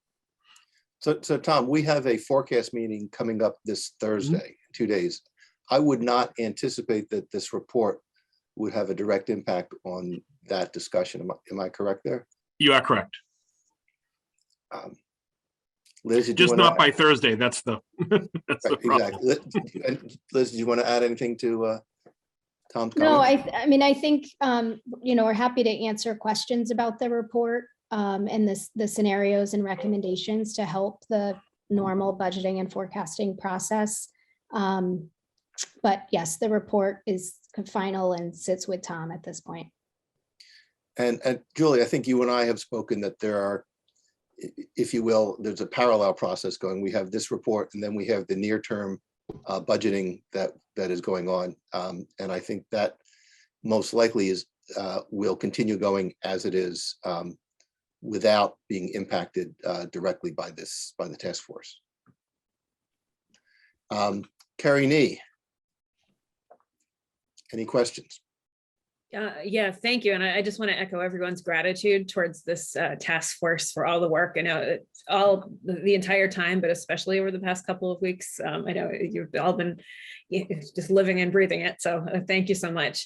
And I also just wanted to mention that I think this is a really good partnership between the school and municipal departments that hasn't always existed in the past. I think it's a really great step forward because it's a very professional group. And so I really appreciate all the recommendations. I don't have any questions at this point because I'm just looking forward to reading the report and kind of digesting it. But a couple of thoughts. I noticed, I was really struck by the way Hingham has changed over time, the growth both in the population and in wealth. And we just observe that with that comes a growth in expectations from the community as well. So just as we're thinking about it, I thought the recommendations are great, especially that real estate transfer fee. I think that it would be good if we could do that. And we're going to talk a little bit more about this, or a lot more about this next week when we meet with the two boards about our budget. But I wanted to mention that just talk about what we were thinking when we proposed it. As you know, ideally we wanted to have our strategic planning process underway last summer. And so we would have it done in time for the budget processing now. It didn't happen because the superintendent abruptly resigned in June. So we spent our summer doing that instead. Strategic planning process is underway right now, and it's going really well. I'm excited about how it's going to come out. So what we did when we spoke with, and I'm just saying this for your information as everyone's reading and processing everything, when we asked Dr. Maestas and John Ferris to come up with the budget proposals for this year to present to the school committee, we asked them to not add too much to it. We just anything, basically any gaping holes, anything that's going to not set the next superintendent up for success. We need to plug those. And so that's kind of what we did. That's why there aren't a ton of positions that we added. So that's just sort of how we're doing it, because we just think it's imperative. I mean, Dr. Mayes has talked about the checklist, how it changed from 1.5 pages to 15 pages for the expectations over the year. So we just had to make sure that the next superintendent is supported as she goes forward. So again, that's all I have, but thank you very much for all of your work on this. Thank you. So Julie, I'll ask you to call upon another AdCom member if you would like. Anyone want to raise your hand if you have any questions right now? Evan?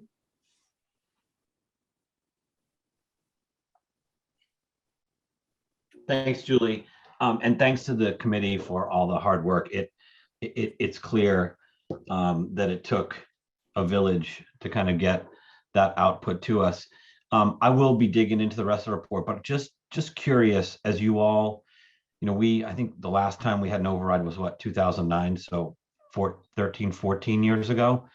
How many of our benchmark towns or other communities that you all did research on, how often do they use the override kind of process as a tool to reset the budget to adjust to kind of what the community is asking for?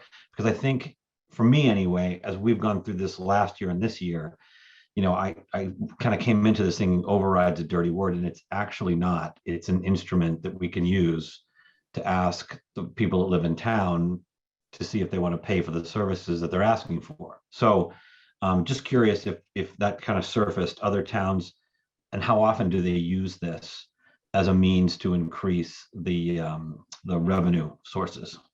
So Evan, that is a great question, and it's a question that I know the task force looked at. Michelle, we went over a slide that really addressed that. I don't know if that's something that you are in a position to put up now. I think I can find it. So we looked at, this is still on Google. Oh, I'm the debt exclusion, sorry, 1 second. So we looked at, for both overrides and debt exclusions since 2000 of our benchmark communities. This just looks at the total number that they did during that time period, how many passed, how many failed, and what the success rate was. So in those 22 years since 2000, Hingham is on the lower end with 2, but there's a pretty big spread here. The average was 4 over that time period. The average size of an override that passed and that failed were both 2.3 million. And the largest one that we saw in that time frame was a $10 million override passed by Winchester in 2020. And we did the same analysis for debt exclusions. Of course, this group had the answer to that question. Yes, they've thought of it all. So thank you. Kerry, is there anyone from the school committee that you would like to recognize with a question? If anyone has a question, could you raise your hand? School committee. Liza? Hi, thank you. Thank you to the task force members. I know you've spent hours and hours on this. And I also want to thank the select board for putting this task force together. Since 2017, my frustrations with this process have been ongoing. And we've realized we've needed to do this study. And the advisory committee realized we needed to do this study, and we kept hearing no. I felt like Taylor Swift. I was there and I remembered it all too well. So thank you for putting this forward and getting this process going. My one question I have is, so you mentioned the typical growth of tax bills, but there's several neighborhoods in town that have had significant tax increases in the last decade due to home sales and reassessments of their neighborhoods. And are we looking at, and did your discussion include doing a townwide reevaluation to provide a more equitable distribution of the tax base going forward? Michelle, do you have an answer to that? That's a great question. That is something that would be handled by the assessing department. FY23 is a reval year, the full recertification that's done every 5 years. So that is something that the town does look at on an ongoing basis. But I couldn't answer it in more detail at this point without Erin Walsh. Okay, well, that helps a little bit. So, okay, I give everyone courage and support in moving forward, but I'm glad the time has finally come that we are moving forward. So thank you very much. And we are, so thank you, Les. Julie, someone else from ANCOM. I'm going to call on Bob Curley.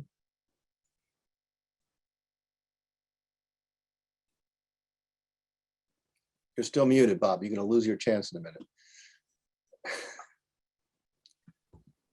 Where's the mug, Julie?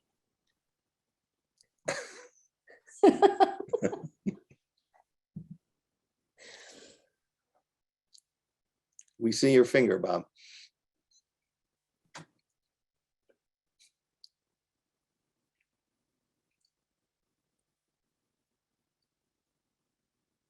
Julie, I suggest we call on someone else and maybe Bob will come back to us later.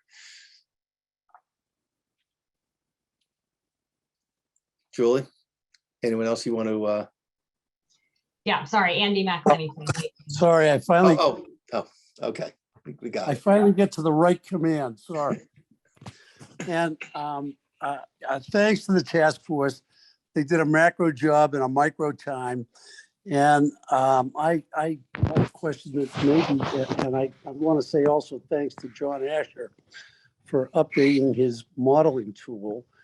And my question might actually be more appropriately addressed to John, because we see in the news daily the prospect of inflation as becoming another major economic factor.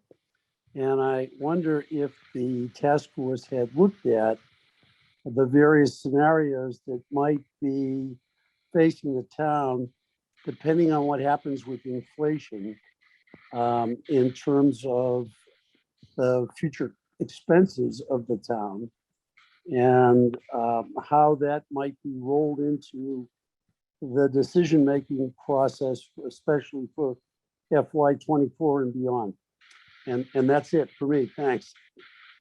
So if I can rephrase your question, Bob, inflation's now exceeding 7%. How do we square that with a 3.5% projection? So Michelle or Liz, do you want to respond to that? Liz? I think we looked more at the historical growth rates of the budgets to try to come up with a target that we felt was reasonable.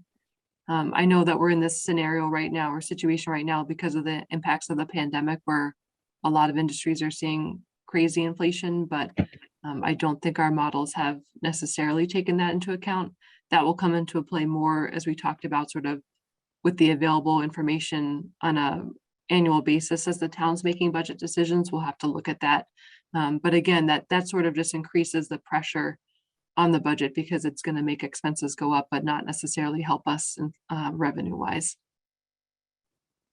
Great. I mean, my sense is that the approach has been to normalize the inflation over an extended period, and there will be times where we're above, times where we're below.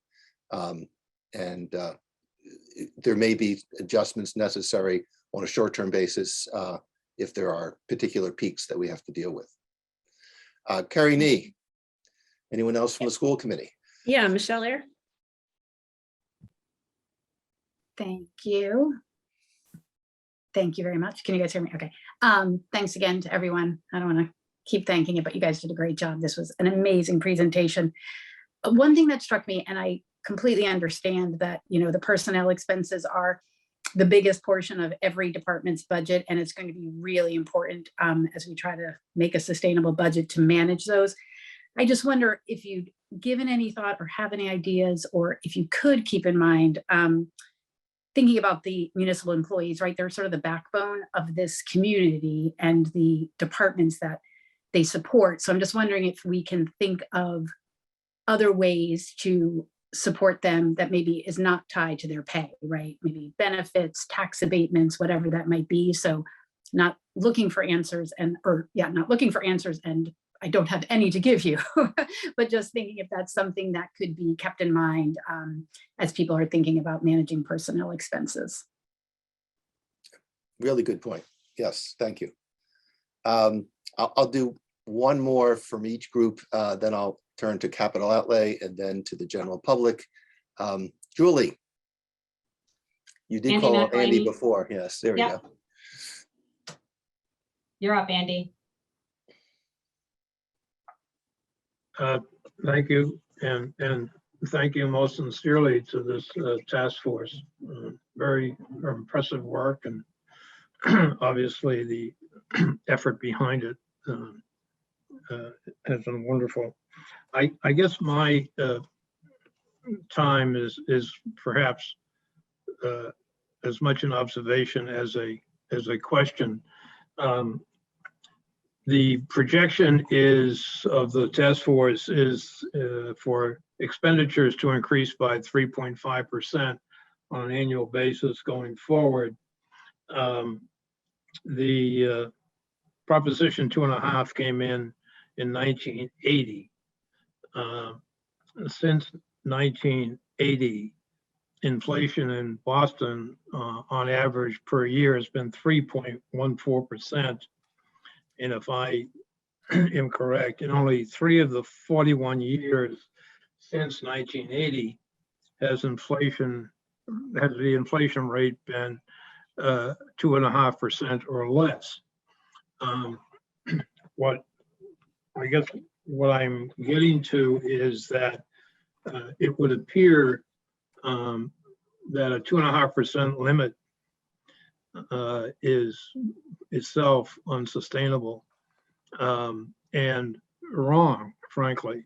I think if anything, there has been an increase in demand for municipal services, as someone observed in one of our meetings. No one has heard recently any demands for fewer municipal or school services. So I guess I'm going to agree with Evan and suggest that maybe we start looking harder at overrides being a more normal way for the town to function. That if we and start making a case for the proposition that Proposition 2.5 is wrong, at least in 2021 and the foreseeable future, and that a reasonable municipality simply cannot accommodate the demands for services and a limit on the tax levy of 2.5%.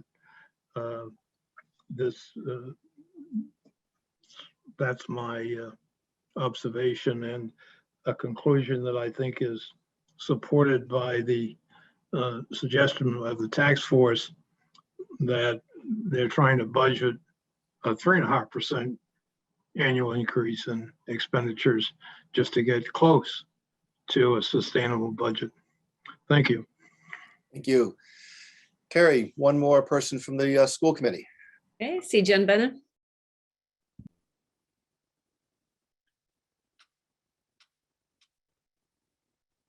There we go. There we go. Just my compliments to this committee on this presentation. I certainly appreciate the many hours you've all put in into the data put here tonight. My question is just, when you adjust the income to the tax bill graph, did you do that with option B and C as well?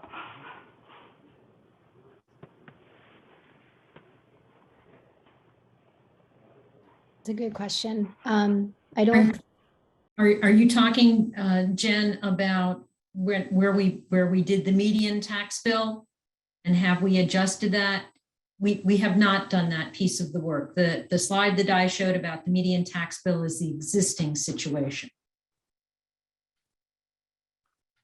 Ran out of time. Yeah, that's a great point. We did talk about charting that out. So that's the next step for sure, to see where we would fall with the increased tax rate. Thank you. Is Eric Valentine still here from Capital Outlay?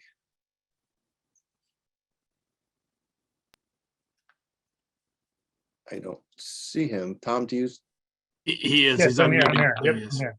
There we go. So I don't know if you or anyone else from your committee had a question that you wanted to present at this point. So I had less of a question, more just an observation. I just want to highlight to the group that, you know, although a portion of the annual budget is spent on capital, since I've been on the Capital Outlay Committee, the backlog of capital requests has increased every year. So, you know, starting in 19, the backlog being the out 4 years of the current, current year was 14 million. And last year it was 25 million.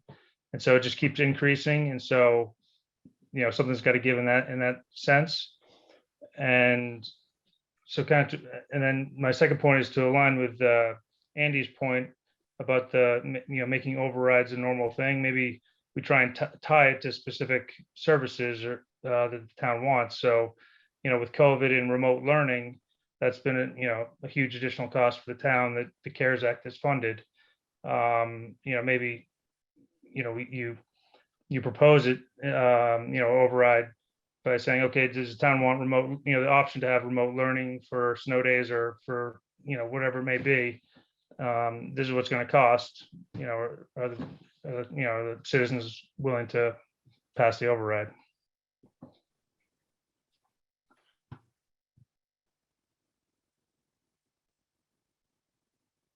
Anyone else from capital outlay, Eric, that you wanted to? I don't think so. I think it's just Daveline and Matt. Okay, And so, yeah, I think we're all set. great, thank you.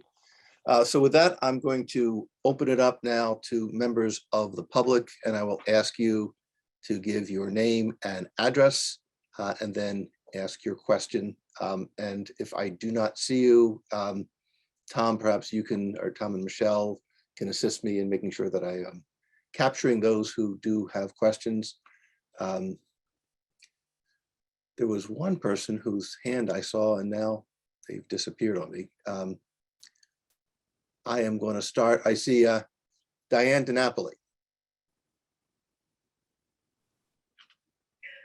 Hi, thank you very much. Diane DiNapoli, 16 Gardner Street. Great presentation. I had maybe an optimistic question. When you have scenario C, where you allude to adding services, could you just talk about what kind of services we could get? Since we're talking a lot about spending, what are we actually getting for that? That would be great to get a sense. Liz? I'll start. That's a good question, Diane. Thank you. We did not add specific budget line items. We instead looked at budget growth. So as an example, for the schools, we added in 4% to account for new services and possible FTEs that would come out of the strategic planning process. So you were taking a macro approach, not a micro project by project approach. Correct. Okay, got it. Priya Howell.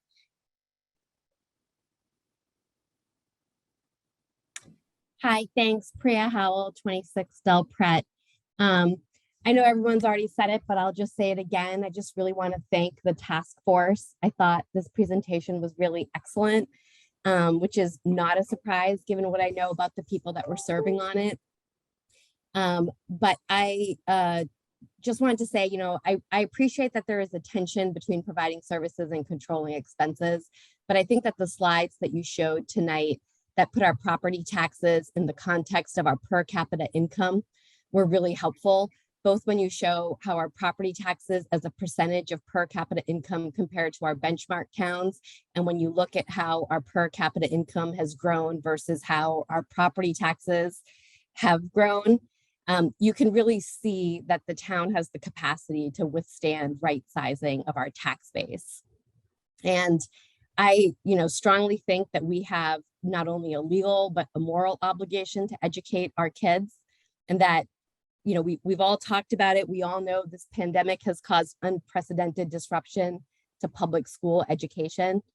My oldest is now in middle school and my three youngest are still at Foster. And if you could hear the conversations between them, where my daughter is telling my younger three the things that they have to look forward to when they get to the middle school. Our classrooms have heat. They don't smell mildewy. They all have windows. You'd laugh if it wasn't so sad that these are basics that kids going to one of the elementary schools in Hingham think of as luxuries that you get to appreciate when you get to the middle school. But even just setting aside the badly neglected school infrastructure that I think we've been too slow to fix, our kids continue to be in overcrowded classrooms with student to teacher ratios that are in excess of those in our so-called benchmark communities. My second graders started this year barely able to read, which wasn't the case for my older two kids. They were pretty fluent in reading by the time they got to second grade, which I think is typical, outside of pandemic circumstances. But, thanks to their amazing, tireless teachers and the small groups that they're able to be in, thanks to some of the positions that we added, and a lot of extra supplementing by my husband and I, and private tutoring, they're finally at a place where they're able to read. And to me, the thought of going to scenario A, it's just unthinkable for our town. I just don't see how we would be doing right by our kids if we go with scenario A. But scenario C, even when you add in the impact of all of the capital projects, it's still less of a tax hit over the course of a year than what parents are spending to supplement their kids' education. So I just wanted to make the comment that I think I speak for most parents that have kids still in the public schools, that we would, definitely come out to support scenario C. And I highly encourage the town to work towards that. Great, thank you. Josh Ross. Good evening. I'll also say, do we have to give name and address? Sorry. Oh, yeah, please. Joshua Ross, 125 Wampatuck Road. So I have a few questions, and I think some of them were already answered. Do we know how much on one of the charts it showed the constant increase in the fund balance? But I think one of the slides said that we spend roughly 2.3 million a year. So I guess my question is, how much are we putting back into fund balance every year if we're taking out 2.3 and it's still growing at a constant rate? That's one. Two, is the 3.5% goal a cumulative number, or is that per department would each get 3.5% and that would be it? And I guess those are really my only two questions. Liz or Michelle, do you want to tackle that? Do you want me to bring up the fund balance slide Sure. again? Yeah. I think the answer to the fund balance one is this is showing the net growth. So the town does typically, we looked at a 20-year history of just through other articles, through the end of the year transfer sometimes that we need to use to fix operating deficits. We do typically use 2.2 million, but it's regardless of that, this is the net increase in the last few years that we've seen in fund balance. Part of the reason the increase in the last year was so large has to do with the federal funds, because we have some accounting receivables for some of them, but also because the updated financial policy changes the definition of changes the calculation for that. But that is the net amount. Yeah, I was just curious if there was if there was an average of 2.2 every year taken out. I just was wondering if there was how much is put back in every year, because I know there's a report at the end of every year that says this amount of money is basically a surplus, and we put it automatically goes back into the fund balance. So I don't know if there's anything we can do before that money gets locked in the vault to do something with that. And I think it was something that maybe Bill mentioned earlier. So that was sort of my question. Great. So, and Josh, you had two questions, I think. Sorry, the 3.5 average rate that you guys were talking about, was that a cumulative line item for the whole town, or was that a department by department sort of goal for each department would have that? We talked more broadly about it being a target for the municipal and school departments. Yeah. Okay. So one department may have more, or there still may be some give and take when we go over the budget each year. Maybe some give and take, Just but curious. the aggregate effect should be the 3.5%. Yes. Right. Okay, I was just curious. Thank you. Thank you. Ray Estes, was that a picture of you playing football that we just saw as the image, Ray? That's my boy. Ah, okay. Thank you. Ray Estes, 92 Fort Hill Street. Really appreciate everyone's time that has been spent on this. I know it's been a huge undertaking and will continue. There's been some really great data and a lot for our community to think about. I just wanted to point out a couple of things. One, with respect to the per capita income versus the tax rate and the valuation, I think those are really important data points to take into account. But I think when you look at those, you have to look at the information that those provide beyond those specific data points. Taxes are not the only costs that impact families in Hingham. I do fine, okay? But I have 2 kids in college and 2 more that are going to be in college in a few years. Those are costs well beyond taxes. There are things beyond property taxes that impact my family that I'm sure impact everyone else's families in town as well. So let's not all get hung up on the tax rate and the tax valuation versus the per capita income, because income is one thing, but there are costs that go way beyond taxes that are beyond our control as a municipality.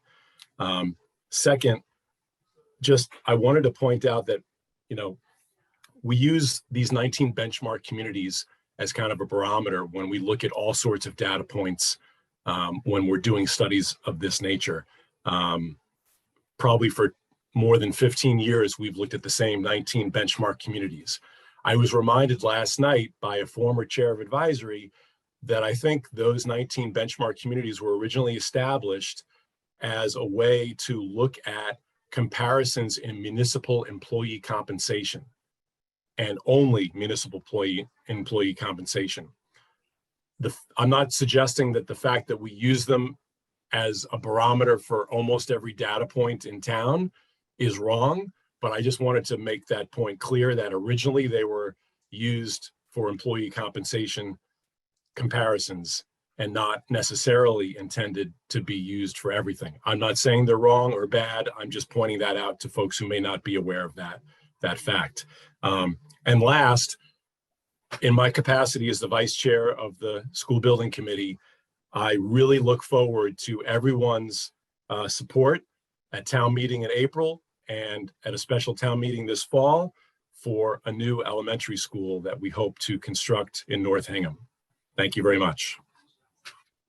Thank you, Greg. I see John Borger.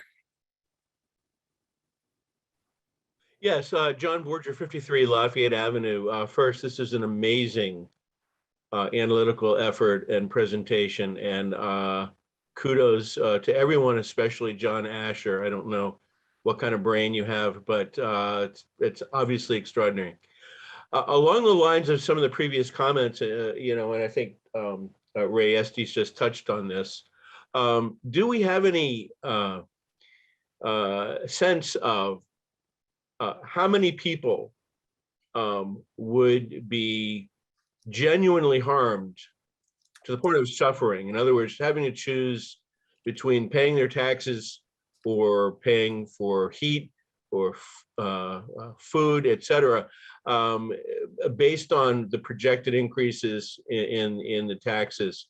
I know I'm vaguely aware that we have a program in Hingham where people who cannot afford their taxes can apply for relief. Do we know how many people actually utilize that program? Is that one indicator relative to the affordability of living in this town for our most vulnerable citizens? And in general, how do we parse that? Because that's a really important part of this dialogue, I think. Thank you. So I believe we do have the data on how many people use it. Tom, do you have that handy, or Michelle? I don't handy. I know we do have an abatement process. We have a number of opportunities for people who need some assistance to get it. There are a series of abatement processes. I think they're listed out well in the report. I think there's some 15 or so that are listed in the report, but I don't have the participation numbers, John, right now. Okay. So, but I think John's question perhaps goes a little broader, and it's sort of a limitation on the data that I've discussed with Michelle. Is there's been discussion about the per capita income effect. In other parts of the study, we were looking at the median. Here, we're looking at the mean, and the mean can be skewed by some very high numbers. And so there may be a part of the population that could really be affected by tax increases. And you don't necessarily see that when you're looking at the mean or the average, because some very, very large incomes can skew that mean very high. So I think one of the points of analysis for us to look at is to try to get data on median that is not currently available from the state. I'm not sure where we can go to get that, but I think that would go a long way in answering John Muir's questions, Ray Estes' questions, and others. But so thank you for bringing up the point. Joe, may I jump in for a minute? Please. I was rude and didn't raise my hand. I agree that we need to get our arms in a better way around the potential impacts on everyone who lives here in Hingham. We had one data point from the Census Bureau because we tried to get a sense of distribution in town. And about a third of the households in town, household income now, is less than $75,000. When we benchmarked that with somewhat with our benchmark communities, and we can talk about whether that's the right group or not, it is generally the case that in the communities that have a higher household income, a smaller proportion of their population is below that 75,000. But the percentage is a couple of percentages higher in Hingham than it is with the communities that have median incomes that are close to ours. So that's an area where I think we can do some more work, but it caught my attention that such a large percentage of our folks have that level of income. Donna, thank you. I see Sarah, and I'm not sure how to pronounce your last name, Malia? Hi, how are you? Sarah Amelia, 86 Hersey Street, also advisory committee. My question actually goes just to that point as well. So I thought I heard you saying that one of the potential uses for the excess fund balance is targeted tax relief. And I wondered, if that is what we might be able to address with that. Kind of looking to Josh's point as well, how much do we, last year accepted, which I know was an unusual year, how much do we see going back on average, and can we kind of calculate that out and see what kinds of targeted tax relief we might be able to offer to residents who would be, really disproportionately affected by such a large tax increase, say starting in fiscal year 26? I can take that one. And Liz, if you want to put up that extra slide, maybe, or Joe, if you want me to. Go ahead, please, Michelle. So the town did a few years ago, I think, kind of anticipating some of the larger increases coming down the pike, institute a new senior means tested tax exemption for that very purpose. We do look at that in this report, and we had the slides prepared to sort of speak to some of the programs that are in place now. But the third bullet from the bottom, town meeting specifically approved, and this was the first year of implementation. And it was to try to help some of the seniors in town, the folks who have been here a long time, who are, for lack of a better term, house poor, who are struggling to keep up with the property tax bills, and for whom large increases, might mean that they would have to leave town or leave their house. So that is a new program that we put in place. We levied to the limit this year. We used to carry $500,000 of unused levy capacity, and the select board made the determination to use that to fund the program. So I don't think we weren't talking necessarily about using unassigned fund balance for this. This is built into the budget. This first year, there were around 20 something applicants. That number will hopefully grow over time as more people hear about the program. When the town did the analysis in the past, I think it was around 350 or 400 folks total based on state data that would qualify for the program the way that the exemption was set up. But it is an action that the town took in recent years to provide some targeted tax relief to that group of people. Yes, thank you. Thank you. Josh? I think you you had your hand Yeah, raised again. so I can answer these questions if you'd like me to. So we had 25 applications for senior means exam testing this year, and 21 were approved. We had set aside, I think the overlay account was $500,000 and we used 21,000 of it. Now, like Michelle said, this was the first year and we did a lot of things to get people to apply. And, you know, we did a commercial on Harbor Media. We reached out to some of the folks who go through the senior center. And so hopefully that number increases. But the data we get for the senior means testing is approved from the state. And so, like Michelle said, it is around between 300 and 400.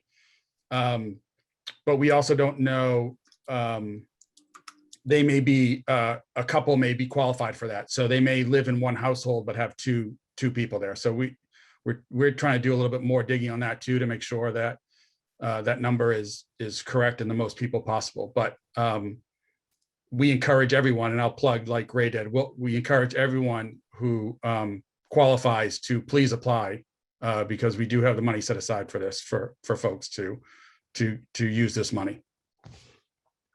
Hopefully that helps. Yes, no, absolutely. Thank you. I see no other hands raised. Oh, I see Jonathan Asher waving his hand. Good to see you. You are recognized. But we can't hear you.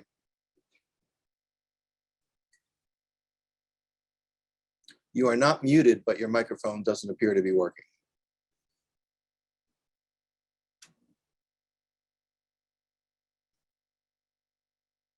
Is it only me or does anyone else? I think he's waving you off, Joe. Okay, we will hear from you, I'm sure, often. So thank you. And again, I do not see anyone else. So with that, we really owe incredible thanks. Sorry, Joe, I think Tina Sherwood.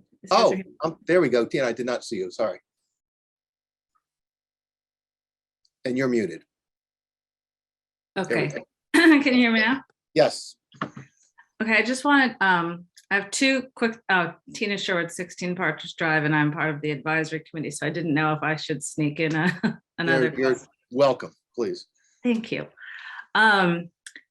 Responding to Diane DiNapoli's question about option C and what does it give us, I wanted to ask, I have two questions. When we looked at the financial forecast in December, or when we're looking at the financial forecast, and there are a variety of additions requested, I think it's 8 from the school committee. It is 4 firefighters, 3 police officers, the climate action director. Are those the positions in option C? Those are included in C. But Yes. not in option B. Correct. Great, thank you. And then my second is, I noted that in your recommendations, number 2, you said that you are proposing a potential override for fiscal year 24, but for a variety of reasons are not looking for an override for fiscal year 23. And at town meeting last year, we talked about how this was potentially coming. And I'm wondering about the rationale behind not looking at an override for this year, because I do agree with Andy McElhaney and Evan Sheehan that it really seems like we need to reset and resize our budget and go forward with an override. Thank you. Thanks, Tina. I will address that. There were a number of reasons. See if you can see this slide. So mainly the reasons that we didn't do an override last year, many of them still exist, like the COVID-19 pandemic still continuing and affecting the schools and residents across town. And then we also talked about there's still significant federal funds available. The updated financial policy does allow for the use of unassigned fund balance under emergency circumstances. The excess unassigned fund balance is approximately 12 million, which we've talked about. So we thought it made sense to close the gap using federal funds and unassigned fund balance for this year. Knowing that the needs will likely change and increase. We know that the school strategic planning process and staffing audit are currently in progress, so we don't have that information yet. We don't have enough performance metrics, I think, to make a good assessment of what's needed for the schools. And then we know that there's going to be significant leadership changes in the Hingham Public Schools with a new superintendent and director of business services. So wanting to give those leadership positions, those people in those positions, an opportunity to get up and running. And then similar to last year, feeling like there's inadequate time for the community to consider and assess the implications of an override. So one of the things that we do include in the report is what needs to happen and what kind of communication and education should happen to help the community understand the override and make a good decision about that. So we recommend starting that in the summer and not in February. So for those reasons, we, as a task force, we certainly considered an override in 23. We did financial models, looking at overrides in multiple fiscal years, but felt that for all of these reasons, it made more sense to propose an override in FY24. And Liz, to what extent did the potential debt exclusions coming up affect that decision? So we did talk about that too, in terms of the timing and certainly how that would impact the taxpayer. But it just seemed to make sense to go one more year without the override till we have just more information and more data points to make a good decision about what should be included in the override and the amount of the override. Right. Thank you. Evan, is your hand raised again?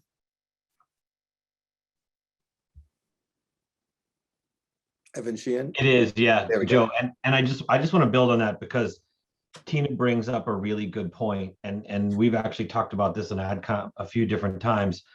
The towns come with a number of ads. There were some school positions, there's some police and fire positions, and I think even though he's held them back, Tom might have a few positions, and there's been some discussion around not potentially funding those things in a year where we're not doing an override.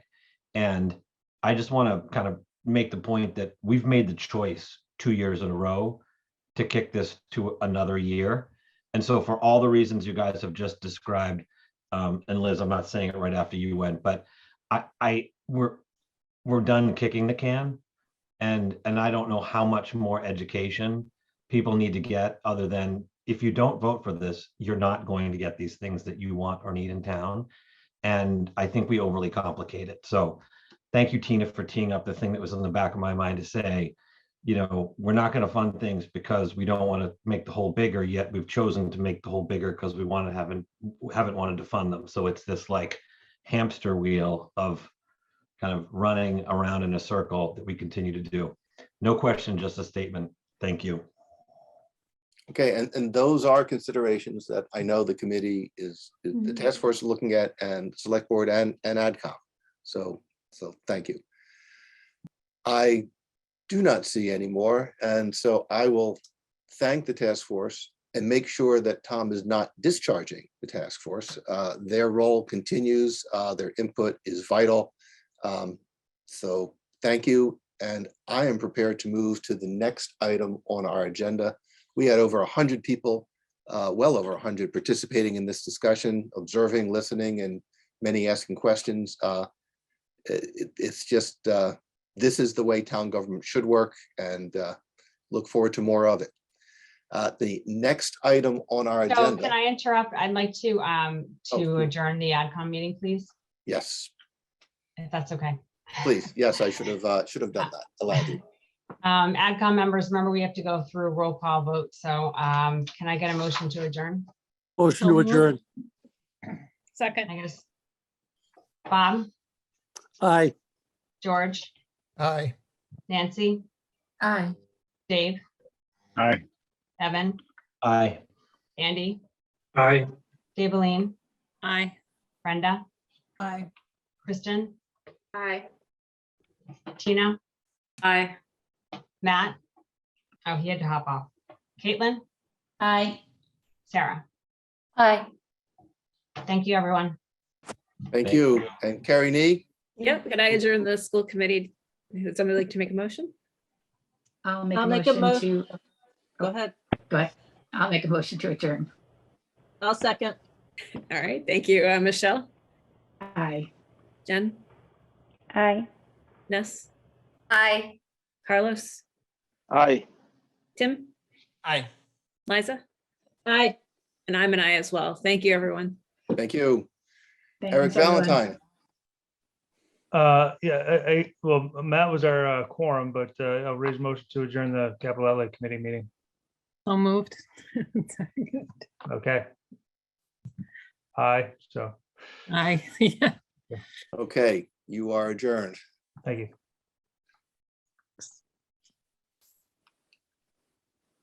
Okay, moving on to the next item on our agenda, which was going to be consideration of Article U. And that item we will be considering at our upcoming meeting on Thursday in 2 days. So that item will not be presented this evening. And we now move on to proclaim February 19th, 2022 as Lincoln Day in the town of Hingham. We have a resolution, but Tom or Michelle, is there anything you wanted to add prior to the proclamation? Nope, I don't have anything. Thank you. Okay, so let me pull up the vote list. Sorry, 1 second.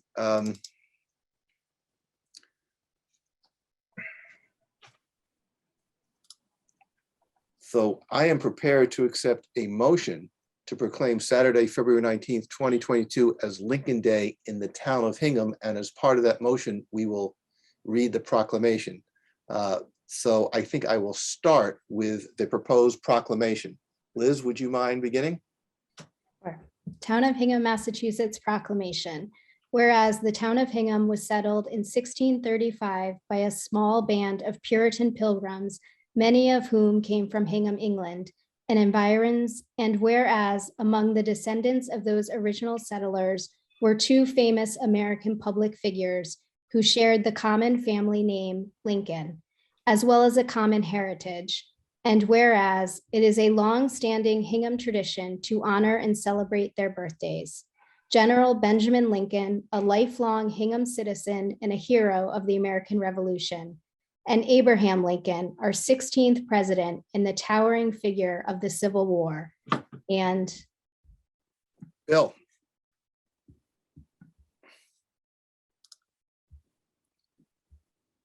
Where is Bill Ramsey? Bill, you're muted. Sorry. Oh, there you go. There we go. Thank you. Thank you. Whereas we honor and celebrate the lives and deeds of the two Lincolns because of the indelible legacy of community building and preservation they have left for us. And whereas in this year, 2022, we pay special honor to 4 centuries of our citizens, those famous like Benjamin Lincoln and Abraham Lincoln, and those unknown to history who worked in myriad ways to build and sustain this wonderful community of Hingham and the broader communities of state and nation. And whereas the preservation of community is a perpetual task in which each generation must fully participate. Now, therefore, we, the Select Board of the Town of Hingham, do hereby officially proclaim Saturday, February 19, 2022, Lincoln Day. Finally, we urge each citizen to take to heart the examples of the two Lincolns and those of 4 centuries of Hingham citizens. And we urge each citizen to participate in some concrete way in the strengthening and preservation of this community of Hingham and the broader communities of state and nation for the generations which will succeed us. Given under our hands and seal of Hingham this first day of February 2022, to be signed by Joseph M. Fisher, Chair, William C. Ramsey, and Elizabeth F. Klein. So I will now accept that motion to proclaim Saturday, February 19, 2022 as Lincoln Day in the town of Hingham. I'd make a motion to proclaim Saturday, February 19th, 2022 as Lincoln Day in the town of Hingham. Second. Roll call vote. Liz, Aye. Bill. Aye. And Joe. Aye. Thank you. Tom. The COVID-19 update, please. Thank you, Joe. So the COVID-19 update for today, February 1st, regarding data, the Department of Public Health is reporting that the 7-day average of confirmed COVID-19 cases in the state has declined substantially from 9,509 on January 24th to 4,803 on January 30th.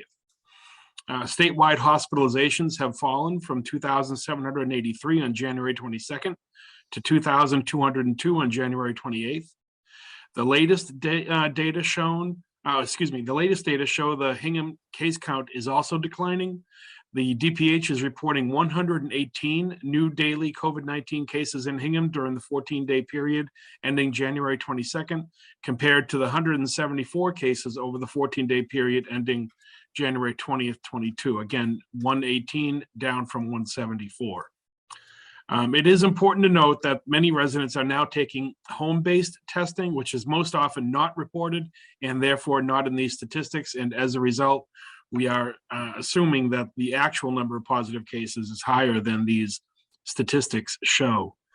The overall vaccination rate for Hingham is now 83% for fully vaccinated individuals. Further, 48% of Hingham residents have received a booster dose, and according to the DPH, 66% of Hingham residents ages 5 to 11 are fully vaccinated. Regarding our temporary COVID-19 regional testing site, the town of Hingham continues to conduct a regional COVID-19 drive-through testing site in partnership with Cohasset, Hull, and Situate at 335 Lincoln Street in Hingham. That's Route 3A up by the shipyard. The testing center will be open on Mondays, Wednesdays, Thursdays, and Saturdays from 7 a.m. to 4 p.m. PCR tests are available at no cost to the public. Residents and employees of the 4 communities will continue to have priority appointment access from 7 a.m. to 11 a.m. daily, and online pre-registration is required, and no tests will be administered without an appointment. All participants will be notified of test results by email. Activity at the testing site is declining. On Thursday, January 28th, the last day the site was open, the vendor completed 29 tests. This number is down from a high of 115 tests on Saturday, the 15th of January. I will note that I am disappointed with the test site performance and volume, and we will be working with the vendor to improve and evaluate that performance at that site. Regarding COVID-19 test kits, so the town of Hingham has received over 16,000 rapid antigen tests from Plymouth County for distribution. The town is preparing to distribute these test kits to Hingham residents, and we will use the drive-through site that has been set up at 335 Lincoln Street. Kits will be distributed on 2 days, including Sunday, February 13th from 1 to 4 p.m. and Tuesday, February 15th from 1 to 4 p.m. It's important to note that those dates are not days that the standard testing clinic will be open. So this is a testing kit distribution effort that will be taking place again on Sunday, February 13th from 1 to 4 and Tuesday, February 15th from 1 to 4. I also note that Sunday the 13th is Super Bowl Sunday. We know that. The game does not start until 6:30, so we're hopeful that people will be able to come out, get their kits, and still get home in time for the game. 2 kits holding a total of 4 tests will be distributed to drivers of vehicles with a driver's license showing a Hingham address. This allows us to distribute Hingham test kits to Hingham residents. More information about distribution will be made available in the coming days, so please monitor our website for more details. Regarding public health protocols, I've said this many times. I'll continue to repeat it because I think it's our best defense. So please continue to take precautions to protect yourself and others from COVID-19. As we all know, vaccination, wearing face coverings, practicing social distancing, and frequently washing hands, among other measures, help protect us all from COVID-19. On January 7th, 2022, the Hingham Board of Health issued a health advisory strongly recommending that the use of face coverings by all patrons, visitors, and employees within any indoor space open to the public in Hingham. The health advisory is directed to all visitors and employees within any indoor space in all public places, public housing, assisted living facilities, membership associations, and workplaces in Hingham. The CDC and the Massachusetts DPH guidance on face coverings can be found on their respective websites.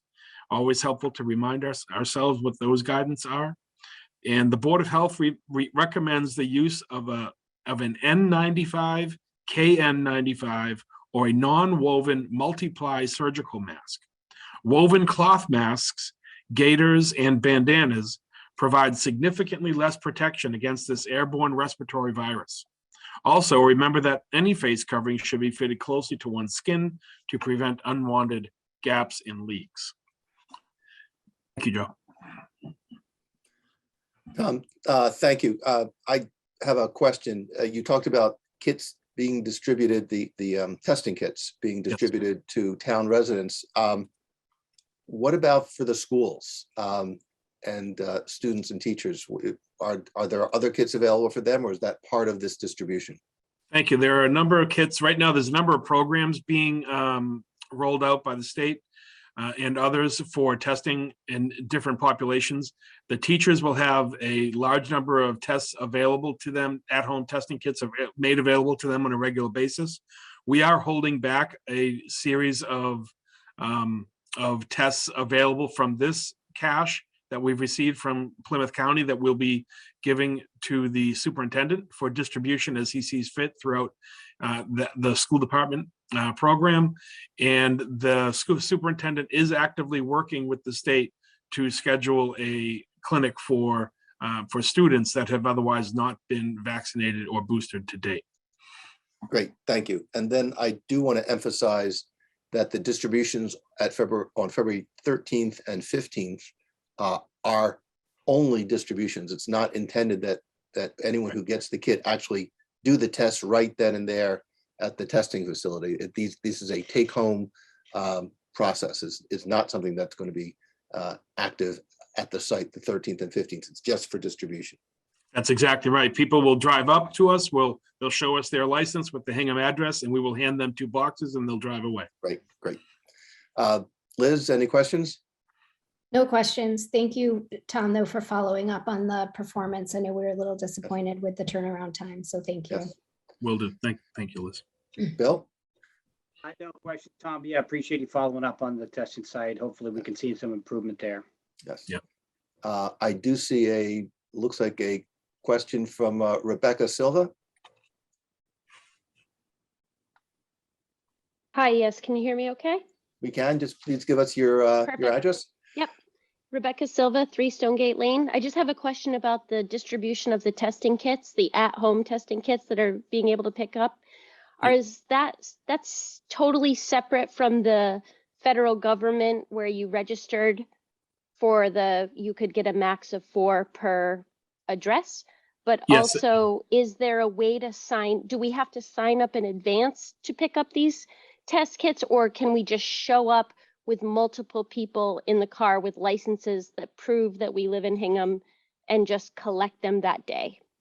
So our plan is to distribute 4 tests, so 2 boxes per vehicle. So, and there's no need for a sign up or a pre-registration.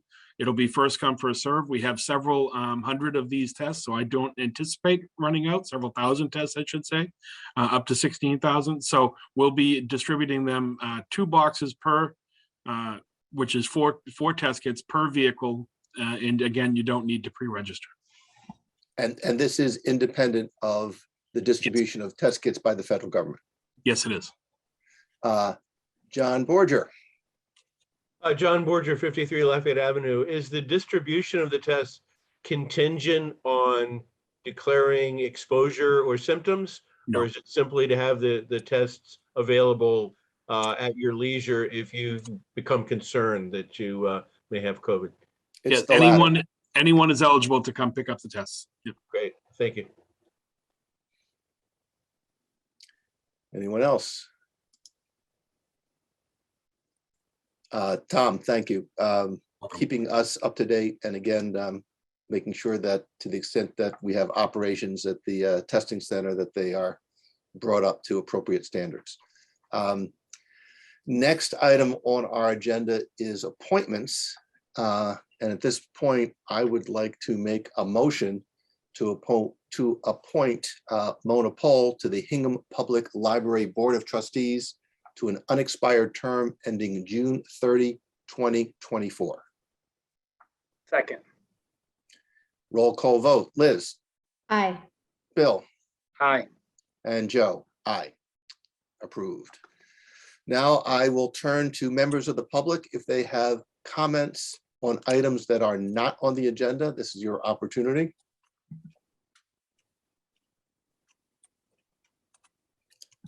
Seeing none, we turn to Town Administrator and Select Board reports. Tom, I'm starting with you. Sure, I imagine this will be a common theme, but as everyone probably remembers, we would just put through an historic storm. That was a lot of snow, to say the least. We have three main departments that protect us all during such events. Our public safety departments with police and fire, they're all staffed up and are out in such conditions, making sure that we're safe. So thank you to them. Especially, I'd like to give a shout out to the folks over at the DPW. They're out there plowing these streets, they're plowing our sidewalks, trying to give everybody an ability to get around town safely post-storm. So this was a big one. There was a lot of hours put in by a lot of people. And as always, I think they do a fantastic job. Their efforts are certainly second to none. So thank you to all of them. Thank you, Joe. Michelle. Nothing. Thank you to my colleagues on the task force. Nothing else to add tonight. It's got to be the first hour you haven't been writing this in weeks. Thank you. Art Robert? Nothing to add this evening. Thank you. Thank you.